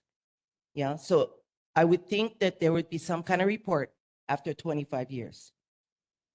Crossing my fingers. So that's a question. That is a really good question, and I'd like to take it in two parts because there are two ends of the project. There's the piece of the project that's on our property, which is, I guess, inside of the Farrington Highway, and then there's a piece of the project that you're talking about, which is in the ocean bed. Okay. The process that we use to get the hull from from our property to the Farrington Highway is called horizontal directional drilling, and I don't want to get too technical, but to get the depth and to get the distance out underneath the Farrington Highway, the railway, and Kahei Beach Park, as we talked about before, we have to go in really steep on the land side. So the actual affected project area is, apart from the drill rig that's on the side, from the drilling, is actually quite small as to what we do there. Okay, so we have teams on site that will be monitoring what's going on in terms of the drilling process itself, but we will also make sure that we're compliant with the regulations that the U.S. Army Corps of Engineers have provided under their authority for us to proceed with the project, which is monitoring. You know, we know what the wildlife is on the land. I think we have a bat that we need to be careful of, migratory birds and things like that. So absolutely, we totally get that. We have the same obligations on the punch out when the drill comes out in the ocean. We need to be monitored. We have to have observers on the boat to make sure that there's no mammals or wildlife in the way as the divers are there recovering the ocean bed equipment. With regards to the study, that's a really good question, because what we did just prior to Christmas is we were talking to some of the locals just prior to we were doing our survey itself of the area, and we actually asked the scuba diver if he's actually seen our existing cable, the Hawaii cable that went into the ocean back in 2018, and he went down and said, yes, I've seen it, and there's no impact, there's no coral growth, there doesn't seem to be any fish life on it, So it's having a negative, it's having a neutral impact. There's no positive impact or negative impact at this stage. So that's what we can see observing what we've done in our case. So that's all we have in terms of what we can affect there. What about microscopic type of, do you have marine biologist specialists out there besides, there got to be microscopic organisms out there, seaweed, other type of organisms out there? It's a good question, and I can't say that we've done that study, but what we do is we follow the obligations and guidelines that are presented by the federal agencies, the state agencies, and the city and county as it comes to that thing.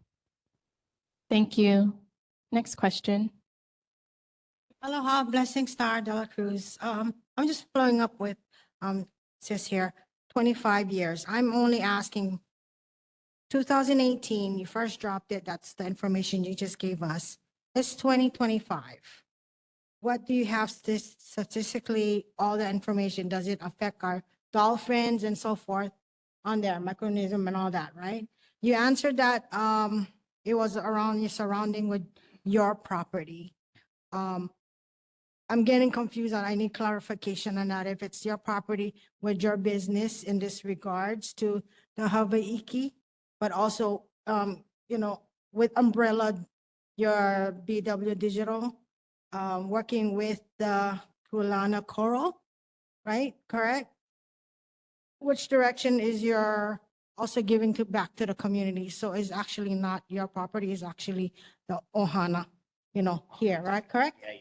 Okay, so can you clarify and with me, because if I heard correctly that the coral and the seaweed in that area that you guys dropped from 2018 was not growing or dying or whatever in that short of time from 2018 to 2025, correct? Because that's what I just heard you say, right? If I can answer that. So it was a neutral effect. The cable in 2017 daylighted in the sand, and so there was no coral growing there. So we didn't see any coral growth as a result because there was no coral nearby. It was just a sandy bottom. Yeah. What about any research, anything with our dolphins and our whales and even our oysters and our fishes, our Hawaiian fish?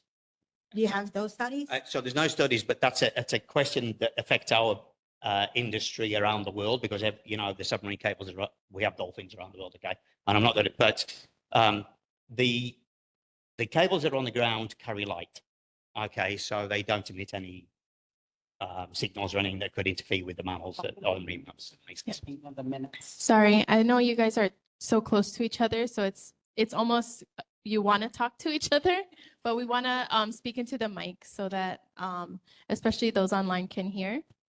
And then it's not the conversation, it's not meant to be conversational, just state the question and then we'll have an answer. Thank you so much. Next to the mic, please. Aloha, Joe Akana again. So you said something about there was the assessment done in 2017 said less ecological damage.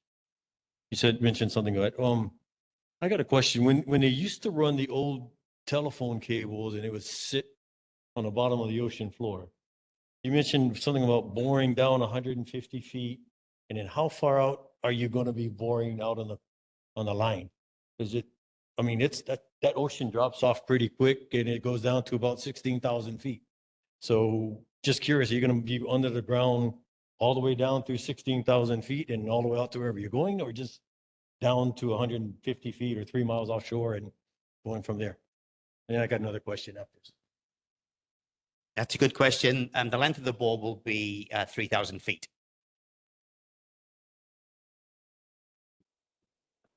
Let's clarify. So we bore out 3,000 feet, then the actual submarine cable lays on the ocean floor. So we'll go as deep as the ocean floor is as it traverses its path. It just lays on the floor. It's not disturbing anything. Thank you. And please state your question. Okay. I think with the last question was, is there any radiation outputs from the lines that are going outward? No. Thank you. Any further questions from the community? So I'm a numbers and money. And Ma'am, if you can speak to us, okay. thank Oh, you. sorry. So I'm hearing cables in and out of Hawaii, and I'm wondering, like, what does that do for our people? What does your guys' presence here do for our people if cables are brought in from other people? I hear things about grants going to the community. I'm a numbers and cents kind of person. You know, are we getting billions of dollars for transferring the information on your guys' cable lines? Or is this a humanitarian project? This is the first time I'm hearing about it. So like, we in our communities have all learned, we've heard people come in and say stuff, and then 20 years later, everything that they promised isn't fulfilled the way that they said. And you can't go back and turn back the hands of time. So what is it financially for the state of Hawaii or the residents who this is technically their lands and the community, and they have to, you know, listen to presentations, but like what does the community get out? What's life changing, and how is it going to impact the community financially? Thank you very much for that question. So Hiwiki has been a good partner to the community since 2017 when we started operating the Hiwiki submarine cable. With our new project, we're stepping that up even further as our commitment has been made to the communities to make sure that we provide scholarships for students so that we can help enrich their futures and their opportunity. And we're going to work very hard to make sure we happen that by March of 2026. So that's our first big give back. We also are open and listen to the community. We've worked with all the cultural teams, and on our current site, even back from 2017, we invited them on to our property. We have rocks of significance that they've asked that they could take and move back into their homelands, and we've allowed that to happen. We have other rocks that they would like to take on tour, and we've said sure. So we really try very hard to listen to the community and to be a part of the community and do what we can to continue to support and be a good neighbor, because we do understand this is Ohana and we want to be here for the next 25 years with all of you. But we're a private company doing that. I have one question online. Val Tuiloma. Aloha, Valerie Tuiloma. I actually had a few questions. Like the sister right before me, she's a numbers person. I'm curious to know, what is the compound annual growth rate for this project, and how much percentage are you folks looking to gain back from your investment, versus how much are you going to make these scholarships for? I've been doing some reading as far as submarine cable systems market is growing significantly and projected to reach US $30 billion by 2030 from 2022, with a return of 11.7% going back to private investors. So, I mean, I'm just wondering and curious if our students are going to get a $20,000 scholarship versus the money being made by this project is in the billions. Can you comment on that, please? Sure. Yes, thank you so much for that question. As I mentioned, the Hiwiki company, the BW Digital Group, we are a private company. We are making this investment with actually no customer on the end of this. So this is just infrastructure that we are building and developing for Hawaii, so that as companies build new submarine cables, they can easily access and use Hawaii as a landing point for their system. So this project, as it is today, is purely an infrastructure project that we are funding with no known return. We expect to have one in the future as we attract new cables and new opportunity to the state to have more connections on an international scale. So that's the purpose of the project. So at this point, it's just infrastructure. You know, we are working very hard with our board to decide how best to do multi-year scholarships in the neighborhoods and for the communities. And we'll again have that commitment back to you all by March of 2026. Thank you. Please approach the mic. Aloha, Valerie Manoa. So with this telecom communication. That means, I just realized, I don't know how this is going to benefit me. Is this going to benefit me in any way? Like with my cell phone? What way is this going to benefit me? Because then, whatever the answer is to your question is, scholarships are great. That's like the fallback for everybody who wants to come and bring something to the community. But there's a larger group of people. And to me, sorry, everybody, that's kind of discriminating everybody else. Because if you're not going to school, then you don't get this scholarship.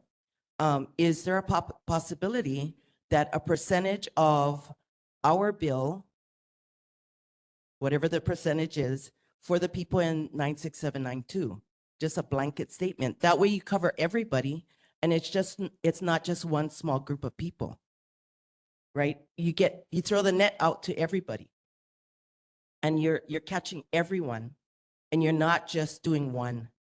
And I'm just saying that because everybody uses scholarships, and then we're all happy because eventually our child, our grandchildren, our great-grands may get it, but then we're leaving out another larger group of people. So we got to think bigger than that. And I'm sorry that, it sounds like we want, but we give so much. Yeah, and we really don't ask enough, I think. But we're at the point already where we got to start asking, what do we get out of it? Because we're giving so much that pretty soon we can't live here, and it'll be other people. Because the statement is being said that other businesses and organizations are going to tap into these cables. Well, what about our people? Are we now voting for something that's going to push us out? Yeah, have we thought about that? Have we thought about how our people who have not thought about businesses that they have in the future could tap into this? Will they be restricted from using this? So, wider net, that means aloha. So that's my question. Original question, how am I going to benefit from this now? Thank you. Yes, thank you so much for that question. I think as Dave mentioned or started off the presentation, the infrastructure that we build is kind of that first mile, and it facilitates allowing the local carriers to operate within Hawaii and to provide more services to your community. So that's not something that we do directly. We're kind of that plumber, right? We're that first mile that lets that infrastructure happen. What we're ensuring through our project is that as new cables are built, because we were the last cable that landed in Hawaii in 2017. And so they've had 3 other cables that have kind of bypassed Hawaii in that time. We want to make sure that doesn't happen, because the more infrastructure that comes here and helps serve the community, it allows the local providers who do operate and provide services throughout the community to have more alternatives and to be able to do things differently for the island. So it's not something that we directly do, but it's something that we support and help them to do for the island. For the community, Thank you. local community, and we Thank do you. understand that. And then I have a question. So the end goal after your installation is, if I use my cell phone, I could make a call internationally. Is that the end result of your installation? Because you're talking about connecting us globally, right? Internationally. Yeah. So I just want to understand the concept of what the end goal is going to be in providing for the community. Yeah. So for the angle for providing for the community, it allows Hawaii to participate in that global economy through we're the first mile, which provides the infrastructure. Then you'll have a submarine cable come into that facility that will connect and serve Hawaii.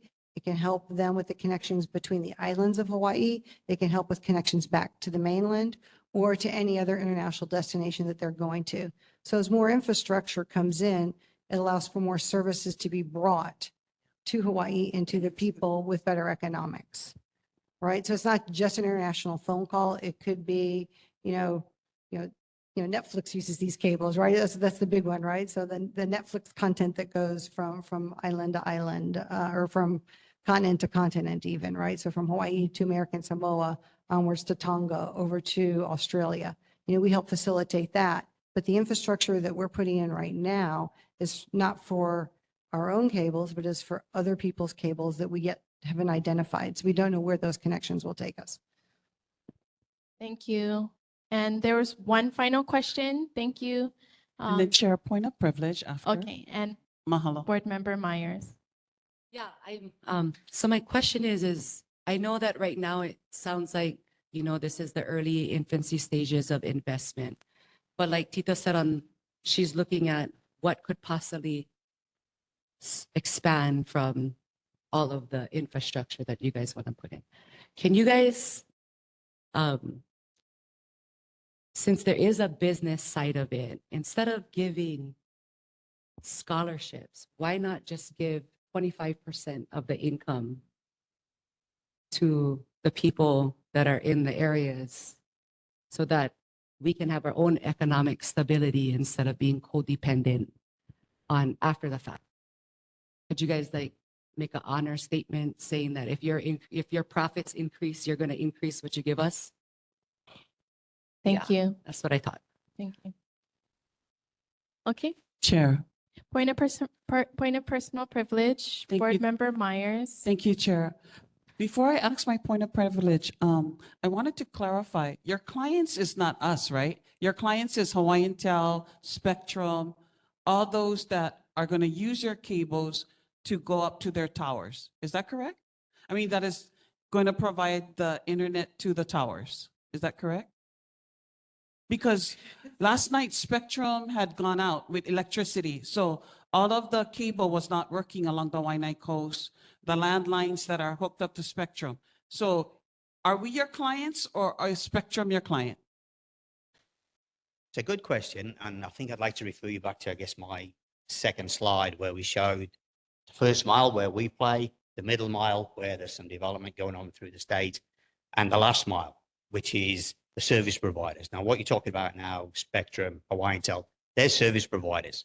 So they may be used by our clients and to extend international capacity over the international submarine system to another place, like another data center or a mobile switching center or something like that, right?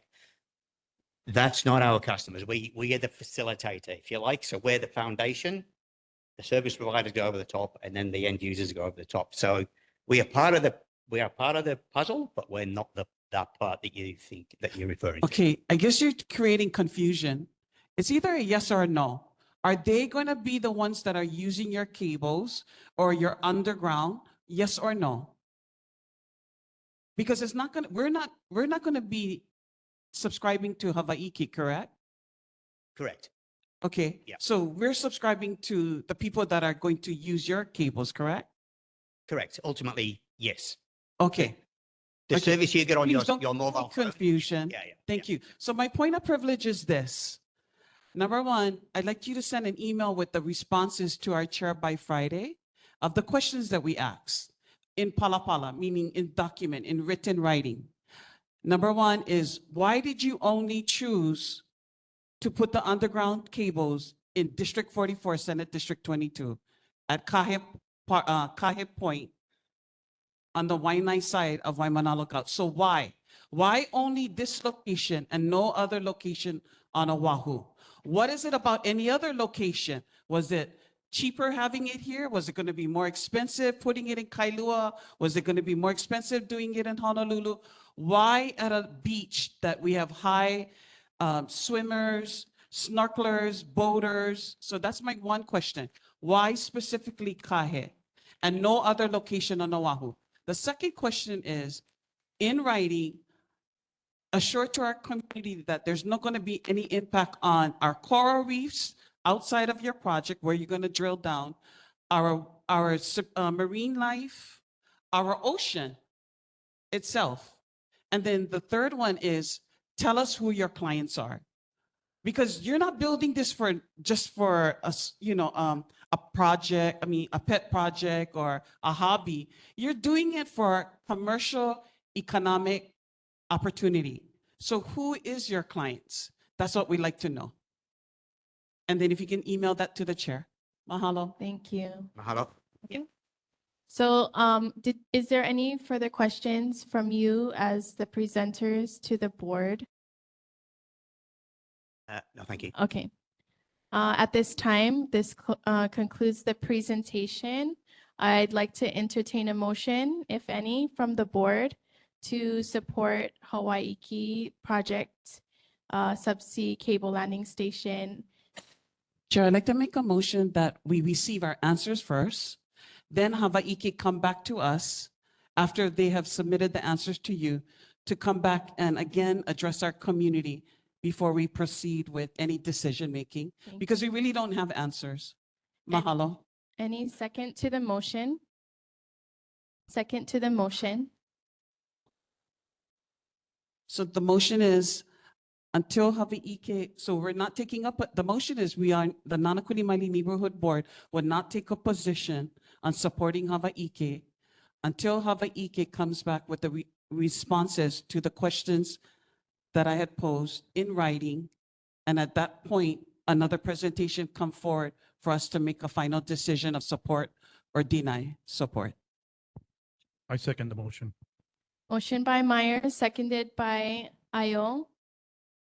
All those in favor say aye. Oh, I'm sorry, discussion. Any discussion? Any discussion? All those in favor say aye. All those opposed say nay. Any abstentions? Motion carries. Thank you for your presentation. Mahalo.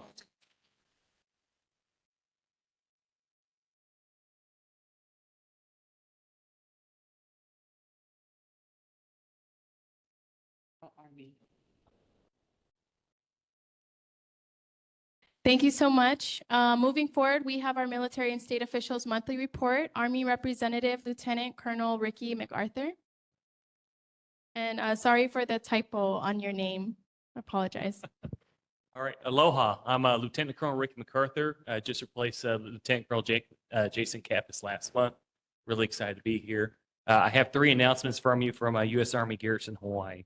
First, the U.S. Army Garrison Hawaii is holding the next hiring fair on August 19th in Hili Mano Military Reservation training room, beginning at 8:30 a.m. and ending at 2 p.m. It's open to the public, and there will be job offers and provisional hires at the day of the fair. Advance applications can go to www.himwr.com. You can apply online. Walk-ins are welcome, and you should bring 2 references, proof ID, social security card, resume, or application. There are opportunities in business operations like golf, bowling, food services, and many more. Child youth services have openings to consider. For those who work in child youth services, there are a variety of benefits such as retirement, access to recreational facilities, discount to child care, training, and commissary and PX privileges. Next is the U.S. Army Garrison published training advisories. So the U.S. Army Hawaii will conduct training in East Range, consisting of small arms blank fire from 16/21 to 22 to 28 and 30 June. And there will be aviation training 23/27 June. These are only during the daytime from 6 a.m. to 6 p.m. Additionally, there will be artillery, mortar, and demolition training from 23 to 25 and 28 to 30 June. It will be day and night fire, which will include late evenings and early morning hours. If you want to be added to the training advisory list, you can email usag.hawaii.comrel, C-O-M-R-E-L, @army.mil. And lastly, just following up, we've mentioned this several times, is the Oahu Final Environmental Impact Statement.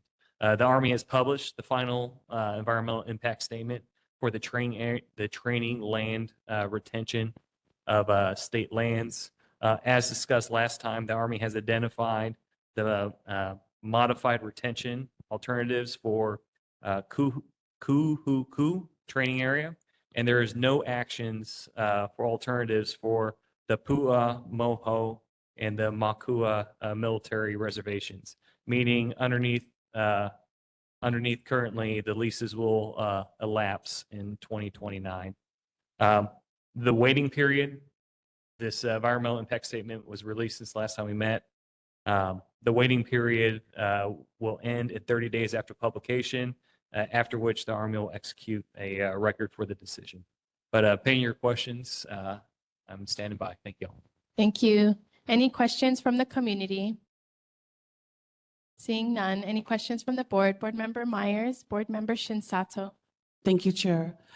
Mahalo for providing us with the email yesterday and then this morning at 10:08, which included the report about the fire in Schofield at your the range complex in Schofield Barracks.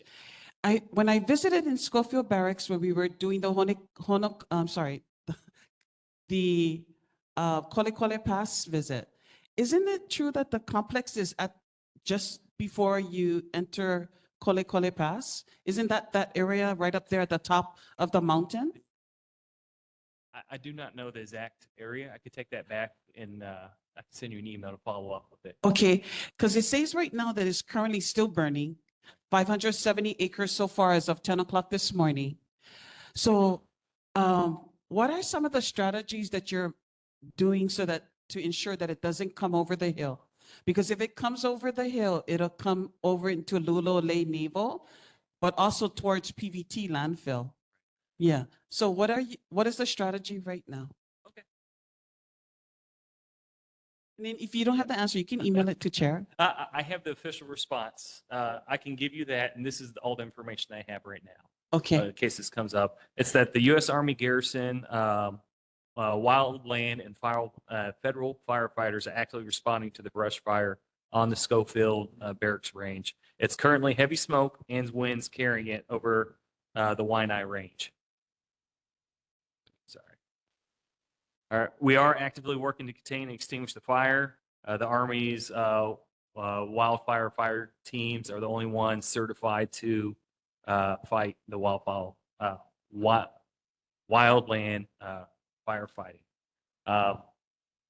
That doesn't quite answer your question. Yeah, but yeah, yes and no. Yeah. Because my concern is that it's very, very close to Kole Pass. And then, which means if it comes over, it'll come over Lulolei, PVT landfill, and then it's my mountain next. It's right behind here, Nānākuli Homestead. So I'm just concerned of a wildfire entering into our side of the island from Schofield. And then, so can you keep us daily progress reports on when the fire is extinguished? And then the second thing is, can you eventually come back after the fire hopefully is extinguished? Can you come back and let our neighborhood board know what was the cause of it, if it was found out? Because if it was near the fire range, I'm just hoping that it wasn't anything to do with the firing into the dry area. Yes, ma'am. So if I can repeat exactly what you're asking for, so I can confirm. So I will reach back to the garrison and ask for daily updates that we can provide to the board to share with the committee until the fire is extinguished.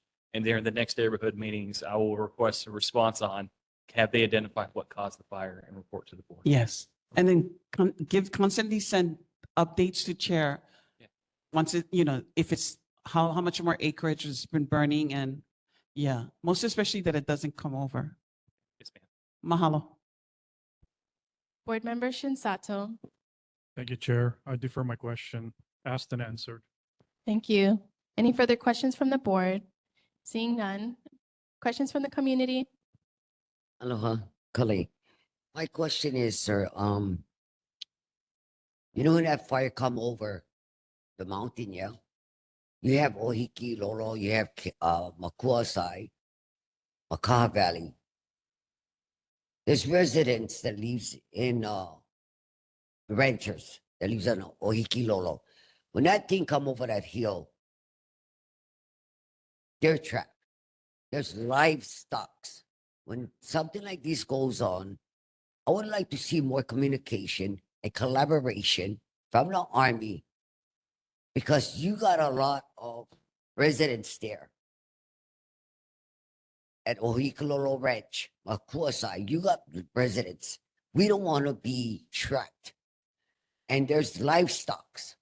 So when you guys know there's a fire, I would appreciate with the communication, collaboration, have some of your Army guys to come out there. And why I'm saying come up there, because if they gotta move their cattle, they gotta move their goats or whatever they have to move, they're stuck. And some of them don't have that much trucks or trailers. So take the initial step, because something like this, especially coming over very fast, and we don't have warnings, and you can smell it. We had gone to situations where Ohikilolo, Kehaosai, we have to stay and we have to figure out how we're going to move our animals, how we're going to protect the animals. This is ranchers, this is farmers, this is the livestock. So if there's something that happening on Schofield and there are the calls, whether it's the training or what, I would appreciate the Army communicate, because that's their livelihood. And we don't want them to lose their livelihood. Is it intentional losing a livelihood? So communication and safety is the #1 priority, because that's a ranch and that's a lot of people living there. Thank you. Next question. Hello, I'm also associate. How much, maybe I missed it. How much is it contained already? How much percentage is contained as far as those wildfires going on right now? And I'm echoing what my wife just had said earlier too, because communication by cell phones, there's dead spots along on the mountain area on the agricultural land. There is dead spots that we have on the west side. I do not have the percentage contained. I do have the number of acreage as of yesterday, which was 570 acres, and that we've been actively working today with moving the Bambi buckets, the water buckets, the UH-60s and CH-47s. I'll take that back, and when we update the board, I'll include that information as we get it. Thank you. Any further questions from the community? Thank you so much, Colonel. Navy Representative Jewel Felipe online. Aloha, hi everyone. Can you all hear me? All right, right on. And then I did send in my slides. Oh, there you go. Oh, thank you. Be real short. So first thing I'll start off always the Lualualei cultural visit. And then I received your apology, and it's okay that you guys weren't able to make it. We'll be doing it again in the future. Not sure when yet. So this was on May 30th. About 15 people participated. Some of them include Uncle Bo. You can see in his super bright orange shirt. We even had Uncle James, and then Allison was so sweet enough to email me as well. She's watching the neighborhood board meeting, and she emailed me on the side and asked if she could join in. So I'm really glad that she did that, as well as anyone else. You are welcome. So again, the primary focus of this visit was just a cultural experience, and also for people to pay their respects to the heiau. Next slide, please. Again, sorry, I know I always show this every single time, but I just want you guys all to remember and know that you're always invited. All I ask from you is to just email in red the jbphhcomrel@us.navy.mil at least 30 days before your proposed visit, and then we can get that going for you to go to Lualualei. Next slide and last slide, please.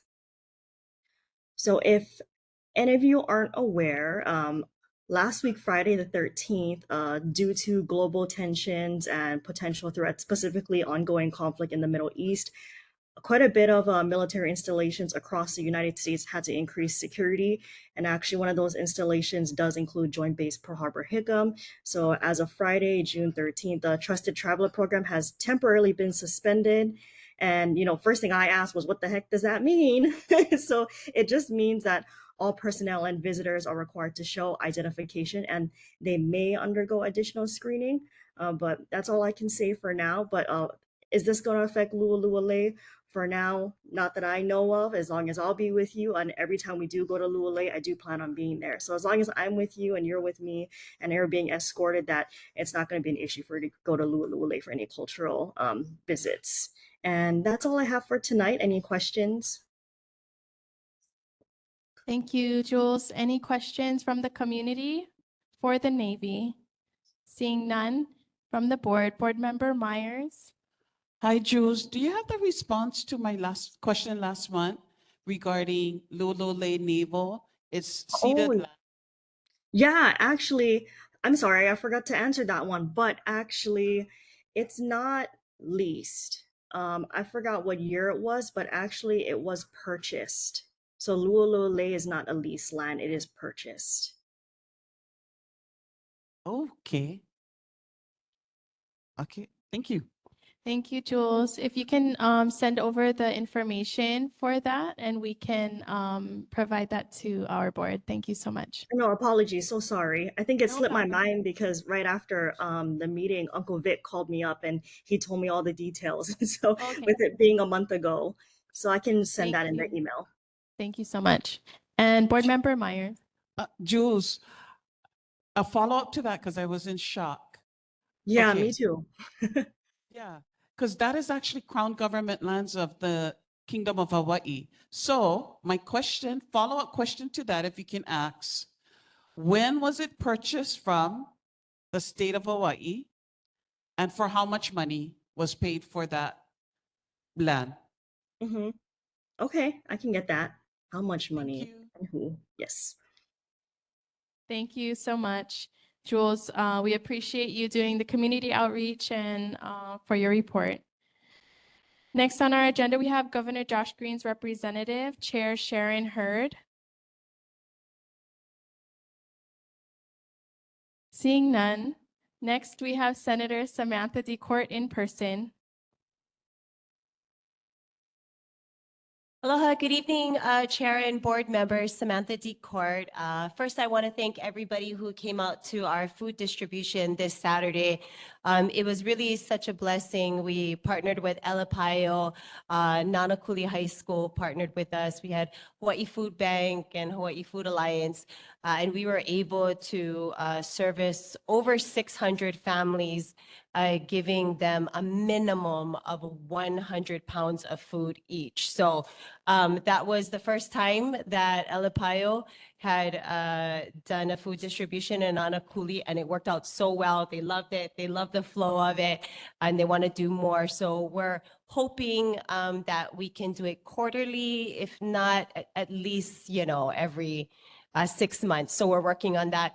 I know this is a different jurisdiction, but we are planning ours in Waianae in July. However, just on that note, Kahumana Farms does currently have their Cow for Keiki program right now. So I will forward the link to the chair. She can forward it to the board members. But basically what it is if you have a child that is 17 years and under, then you can register them. You can pick up a box of food. Each child gets 7 plates of breakfast and 7 plates of lunch. The age does increase if there is special needs or a disability, and that is up to age 22.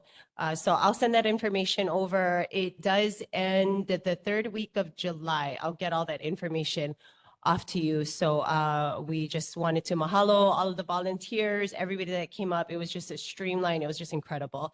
And then on Monday at about 1:20 a.m., people that live in Maʻili area, there was a siren that went off that kind of woke everybody up. And it was a different kind of sound. It wasn't like the regular siren that you hear when we do our monthly checks. So I did contact Haima the next day, which was Tuesday, and it was their siren that is located on Maʻili Beach Park, right across of St. John's Road. And that siren sounded differently because it was actually being vandalized, and that sound triggered the siren, which therefore alerted Haima. So I did talk to Administrator Burrows today. As of right now, that siren is still operable. It's still working, but they are monitoring it. So if you did hear that, we apologize. Haima is on that. And hopefully our people can just take care of our things. I don't know who starts vandalizing sirens, but apparently we do. So, and then also I'll just make this one very quick. Some of our colleagues from the Senate and the House went up to Washington, D.C. last week, and we were able to build a lot of good relationships and partnerships and connections on the federal level. I'll speak really quickly. We met with the Department of Defense, Third in Command, to talk about the lease lapsing in 2029 at Makua.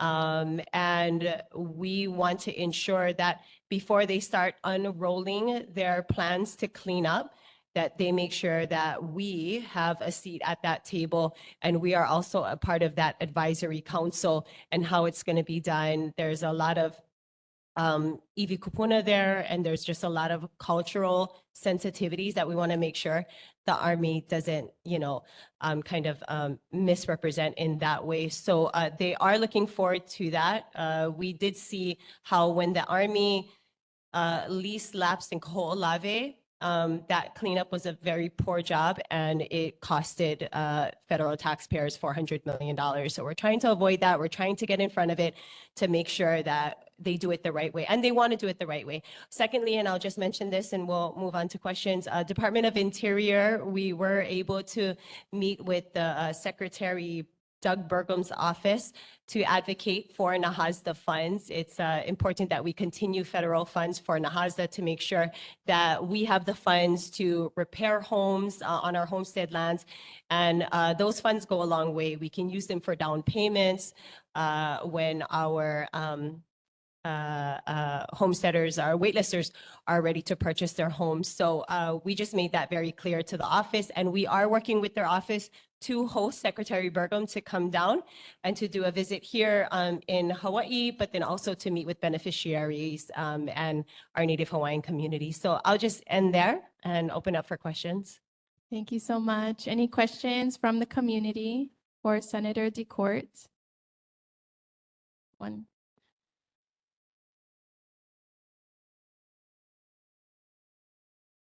Kale Salcedo, it's not a question, it's more of a comment.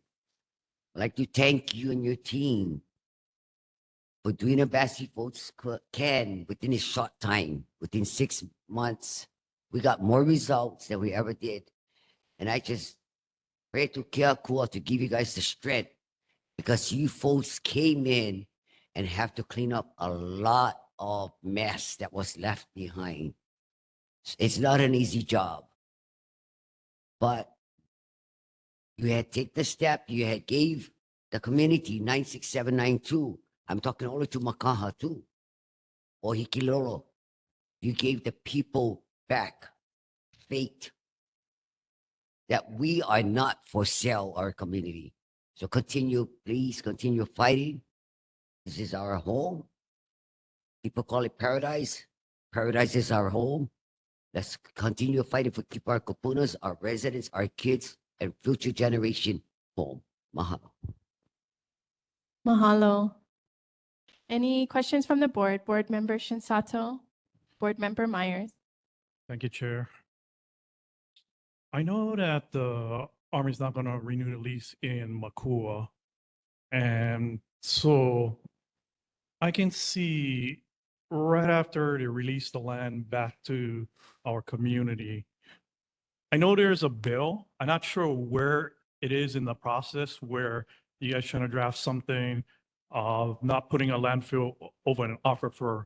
I was wondering if there's still a chance to put in words to protect Makua Valley, because when David Ige, Governor Ige left office, you cannot build any landfills in close proximity to residential, but Makua is very isolated out there. So even with the passage of that bill, it's not going to protect that valley. So I just want to make sure that it not only gets clean, but it's protected.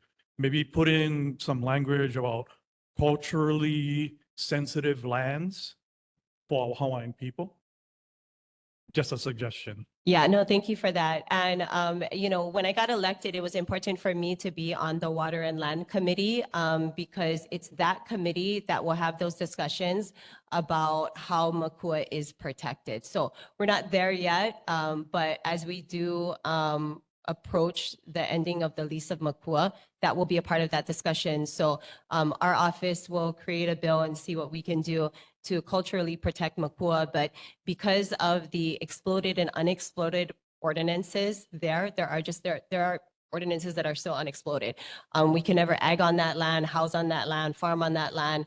So the military in good faith has to do everything that they can to see what is going to be the best use for our people as they return it, and we don't have another repeat of Kaho'olawe. So when that time comes, I'll definitely let you know. But that is really one of the main reasons that I decided to be on water and land, is because Makua's lease is coming up and we need to get that land back to our people. So thank you. Thank you. Board Member Myers. Thank you, Chair. Thank you for going to Washington, D.C., and especially for advocating for those things. Because, I mean, our people were at DLNR, protesting Pohakuloa. You're right. But then it was really important that the message gets back to the federal government, how important it is to clean up those areas before they start a new lease. And so I appreciate that. Also with NAHASDA, that is such a critical funding for, $100,000 for a down payment for a Native Hawaiian. It's a grant. $100,000 at a 1% loan.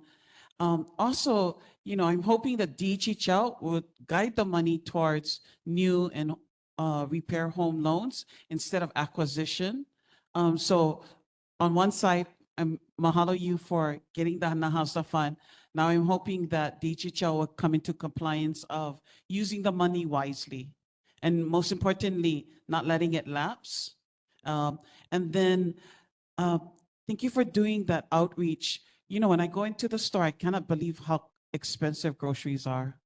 I mean, it just blows my mind. It's like, oh, I'm happy. It's on sale. A loaf of bread, $5. I'm like, all happy about that. Before it used to be $1 something. I mean, how many sandwiches can you make out of that? And that's just the bread. So I'm grateful that you're doing that outreach for the food, especially during the summer months. Kikis are home from school. And so can you post on your social media platforms that information about the Kiki meals? Because I think it's really important that whoever watches the video, that they can get that information and then how they can sign up for their children. Yeah, will do. Thank you. And just on that note, Kahumana Farms is distributing anywhere between 400 to 600 boxes a day. So again, I'll send that registration link over to the chair. She can distribute it. I'll also post it on my social media because I want to make sure we give our residents on the coast. And this particular one, this food distribution is only for 96792. If you live outside of our zip code, then you'll have to go find a kaukau for keiki in the other areas. So this is very exclusive to our coastline, and I'm just always assured to support resources that stay in our coastline because of the federal funding that Kahumana Farms is getting to purchase these items. Most of them are locally branded here. So do they have a maximum amount that they have funding in order? Is there a max? they do. I'll get that number over to you. Okay, and post it on the site. I will. So that they know first come, first serve. Yeah, because I think last year when they did this, they gave out about 2,000 meals. But this year they're preparing to give out for 3,000 meals. So they're expecting to increase on that. So Thank you. That'll help any which way. Mahalo. Mahalo. Yes, our household has received some of the Kahumanu boxes, and they even had kalo bites like pa'iai, and so really good quality stuff for our kiki. Thank you. yeah, and the reason why I really, support these food distributions is because they're providing healthy food. You're hardly ever, well, you're never really going to go to a food distribution and, find like Oreo cookies and Simon and, things like that, which is all great. I eat that. But, when there is federal funds that are being spent and there is healthy produce, healthy protein, milk, eggs, bread, and things like that, I just want to make sure that what's coming off of the truck of these food distribution centers are the best food that we can provide for Waianae, and we're not just getting leftovers of things that other people don't want. So thank you for that. Thank you. And questions from the community, please approach the mic. Hi, actually not a question, but a comment. I'm standing here before the board as diplomat, Minister of Koha Waipaina, the Kingdom of the Hawaiian Islands. I just wanted to extend through you guys to her and her team a big mahalo coming from, where I stand. Okay? First of all, the food you guys provided for all that, I was in line, all right? I went home, I was floored by the eggs that was provided, the milk gallons, and I was like, wow. So thank you on that. That really thumped my heart. And then also the need, the community where I seen the long line. And I just prayed, of course. And then seeing you guys at Washington, DC. On my position, I'm just up here to tell you mahalo and tell the other, please. Thank you. Mahalo. Please approach mic.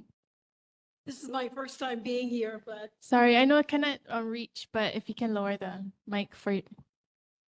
my question is, how many people have received NAHASDA funding on the homestead? I don't have those numbers, but I do know Diamond from DHHL is online, so she might be able to help with that question.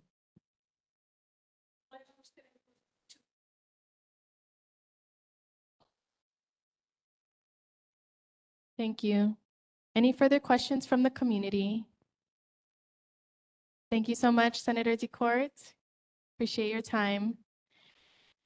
And next up, we have State Representative Darius Kila.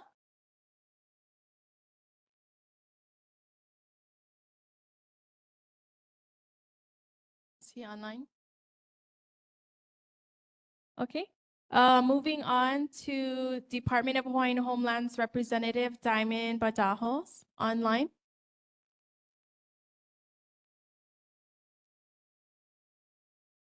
Yes, hi, good evening, Chair, board members, and community members. Diamond Badajos here, Information and Community Relations Officer at the Department of Hawaiian Homelands. Just to share some quick updates. This past weekend, we did do an orientation for Ku'ulu'okahai Increment 2C. So this is our new homestead right behind the Kroc Center. This will be 115 turnkey homes. 2 business days after that event, we received word that we have about 20 pre-qualifications, which is really promising, and about 10 NAHASDA applicants is what I'm told. So that also is great news. Again, just 2 days after the orientation this Saturday, and with a deadline about a month away. Other things, we will be awarding 30 rent with option to purchase homes this weekend in Kona on Hawaii Island. And I think one thing that the department really has been wanting to get across is to please contact them to make sure that your contact information is up to date, your mailing address, your phone number, because with such a robust award schedule ahead, we really don't want anybody to miss out an opportunity. So just again, I will drop in the chat email address and a phone number to contact our applications branch. And if for whatever reason you think your contact information might not be up to date, or you won't have any other questions regarding that, please reach out and see if that information is accurate so that you never miss out on an awards offer.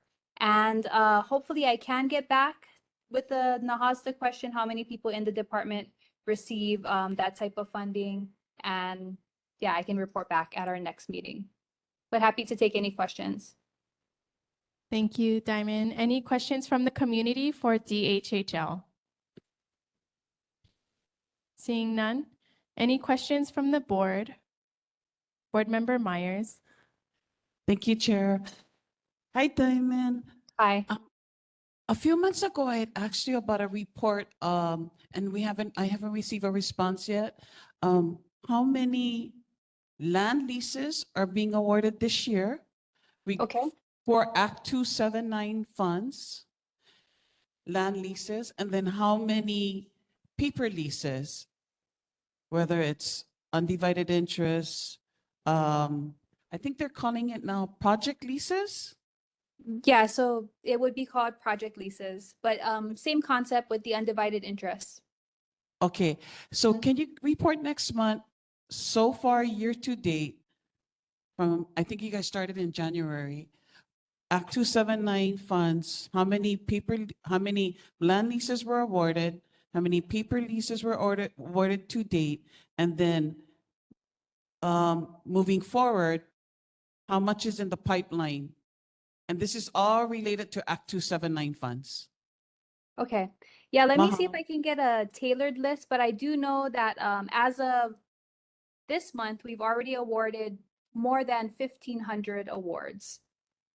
So Paper that, or project or land? right, so that includes paper and project.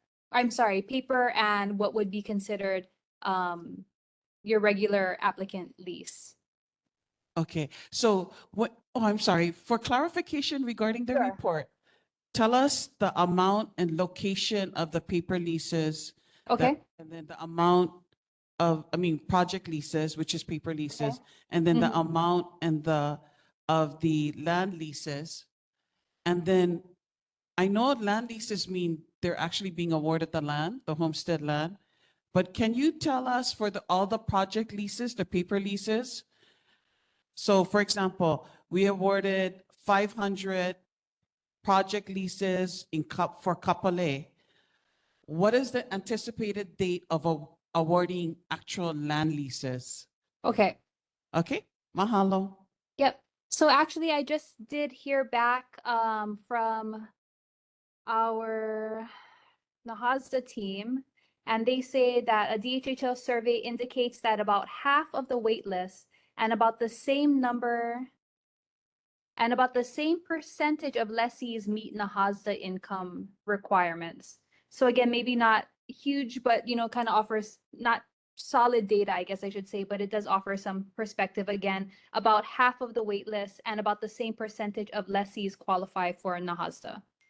Yeah, I'm very much aware of it. So it confuses me to no end that when DHHL knows that, yet Lehua keeps putting a proposal or a budget proposal to buy property.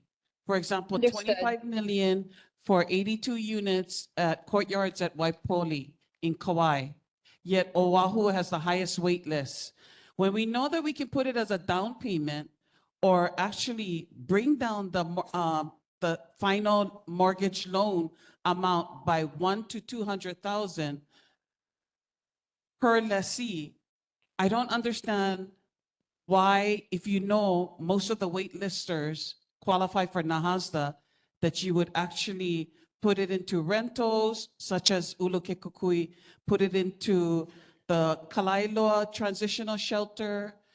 I don't understand the funding, but I know that that's not your kuleana, but I just wanted to give that comments about the Nahazda because it really, really concerns me that our waitlisters are being neglected from the best opportunity that they could get with the Nahazda funds. Mahalo. Of course, thank you. Thank you. Any further questions from the board? Seeing none, thank you, Diamond, for your time. We appreciate it. Thank you. Next on the agenda, we have Office of Hawaiian Affairs Representative. I did get an email that they have no updates for this month as they're waiting their budget approval. Next on our agenda, we have board business, acknowledgements of service to board members, Ed Hanohano, Gary Shinsato, and Mark Kong. So this evening is Gary's last evening with us. So if we can all give Gary a round of applause.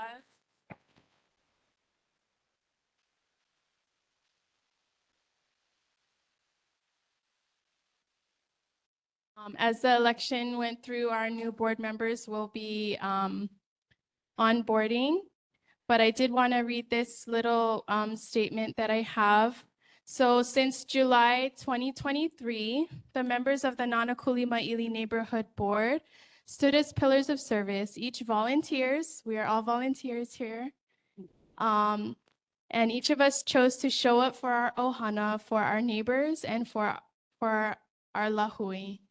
And so behind every vote, every motion, and every conversation has been your personal story. Some of you have cared for loved ones while still carving out time for your community. Some of you have experienced profound loss.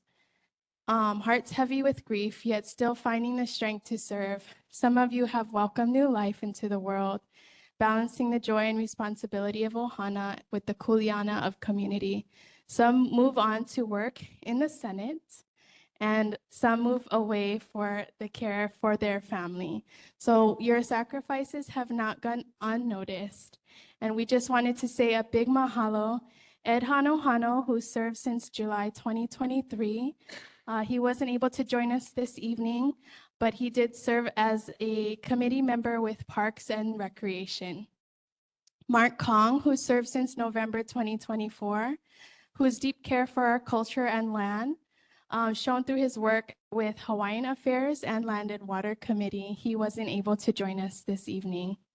Gary Shinsato, who served since November 2024, whose leadership in the Housing and Zoning and Transportation Committee has helped guide through conversations about growth development within our community. For that, we say a deep mahalo nui loa for all the work that you've done for our community.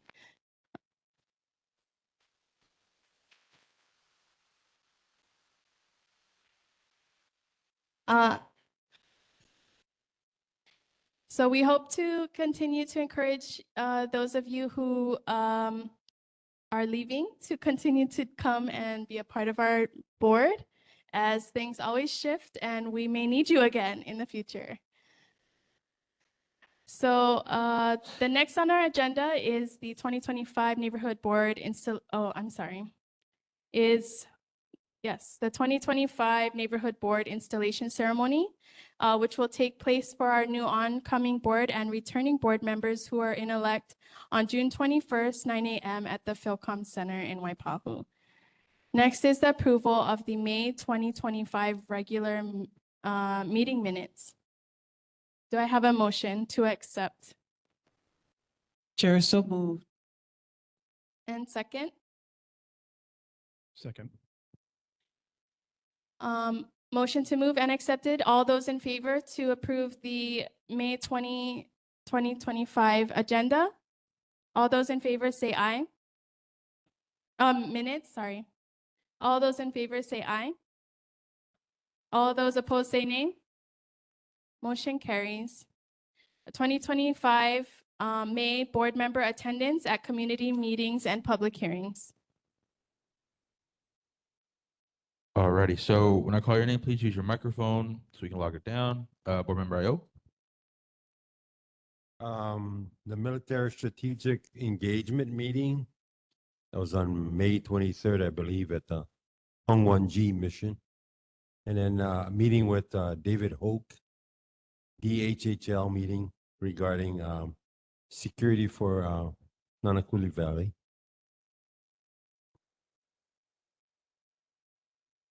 Board member Shinsato.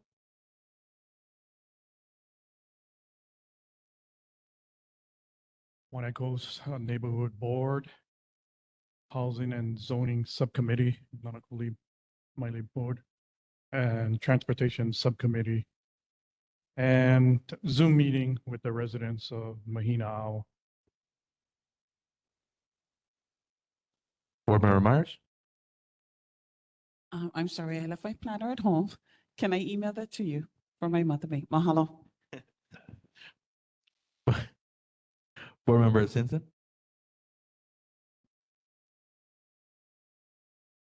I think I attended anything in May. Don't have anything in my calendar. Sorry, I'd have to get back to you.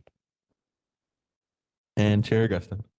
Nānākuli High and Intermediate School May Day Ho'olaulea, Waianae Neighborhood Board Meeting.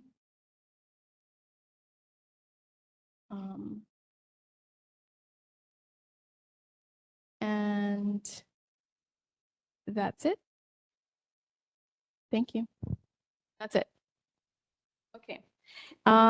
Moving on to our committee reports, we will move through to B, Transportation, Housing and Zoning with Board Member Myers.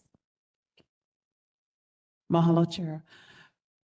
Can I do Transportation and Housing? Okay.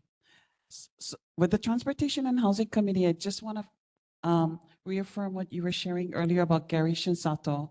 I personally want to thank him for his dedication.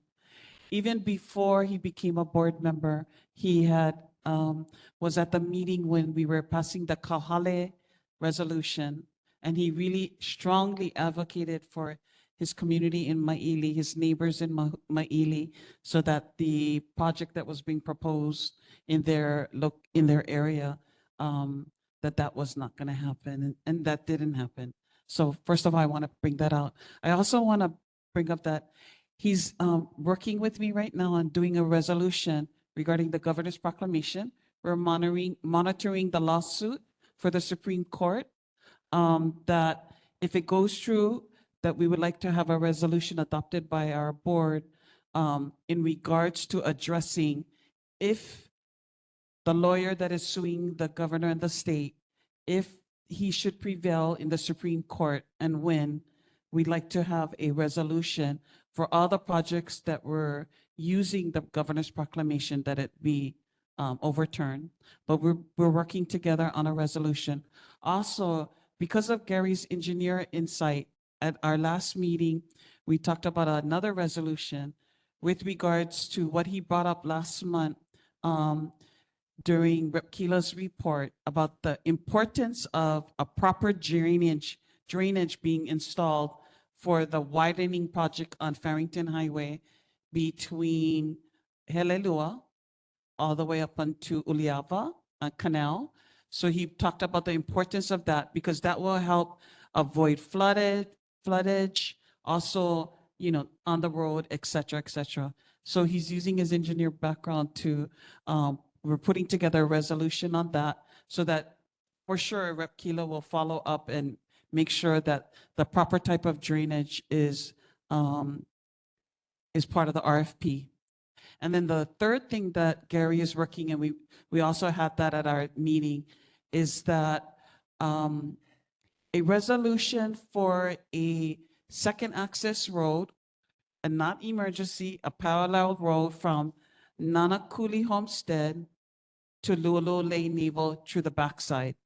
Because when Pa'akea is going to open up, it's going to help our community, 1,050 homesteaders, instead of going down on Farrington Highway, if they needed to go to Waianae, they could go just to the back of the valley and not congest Waianae.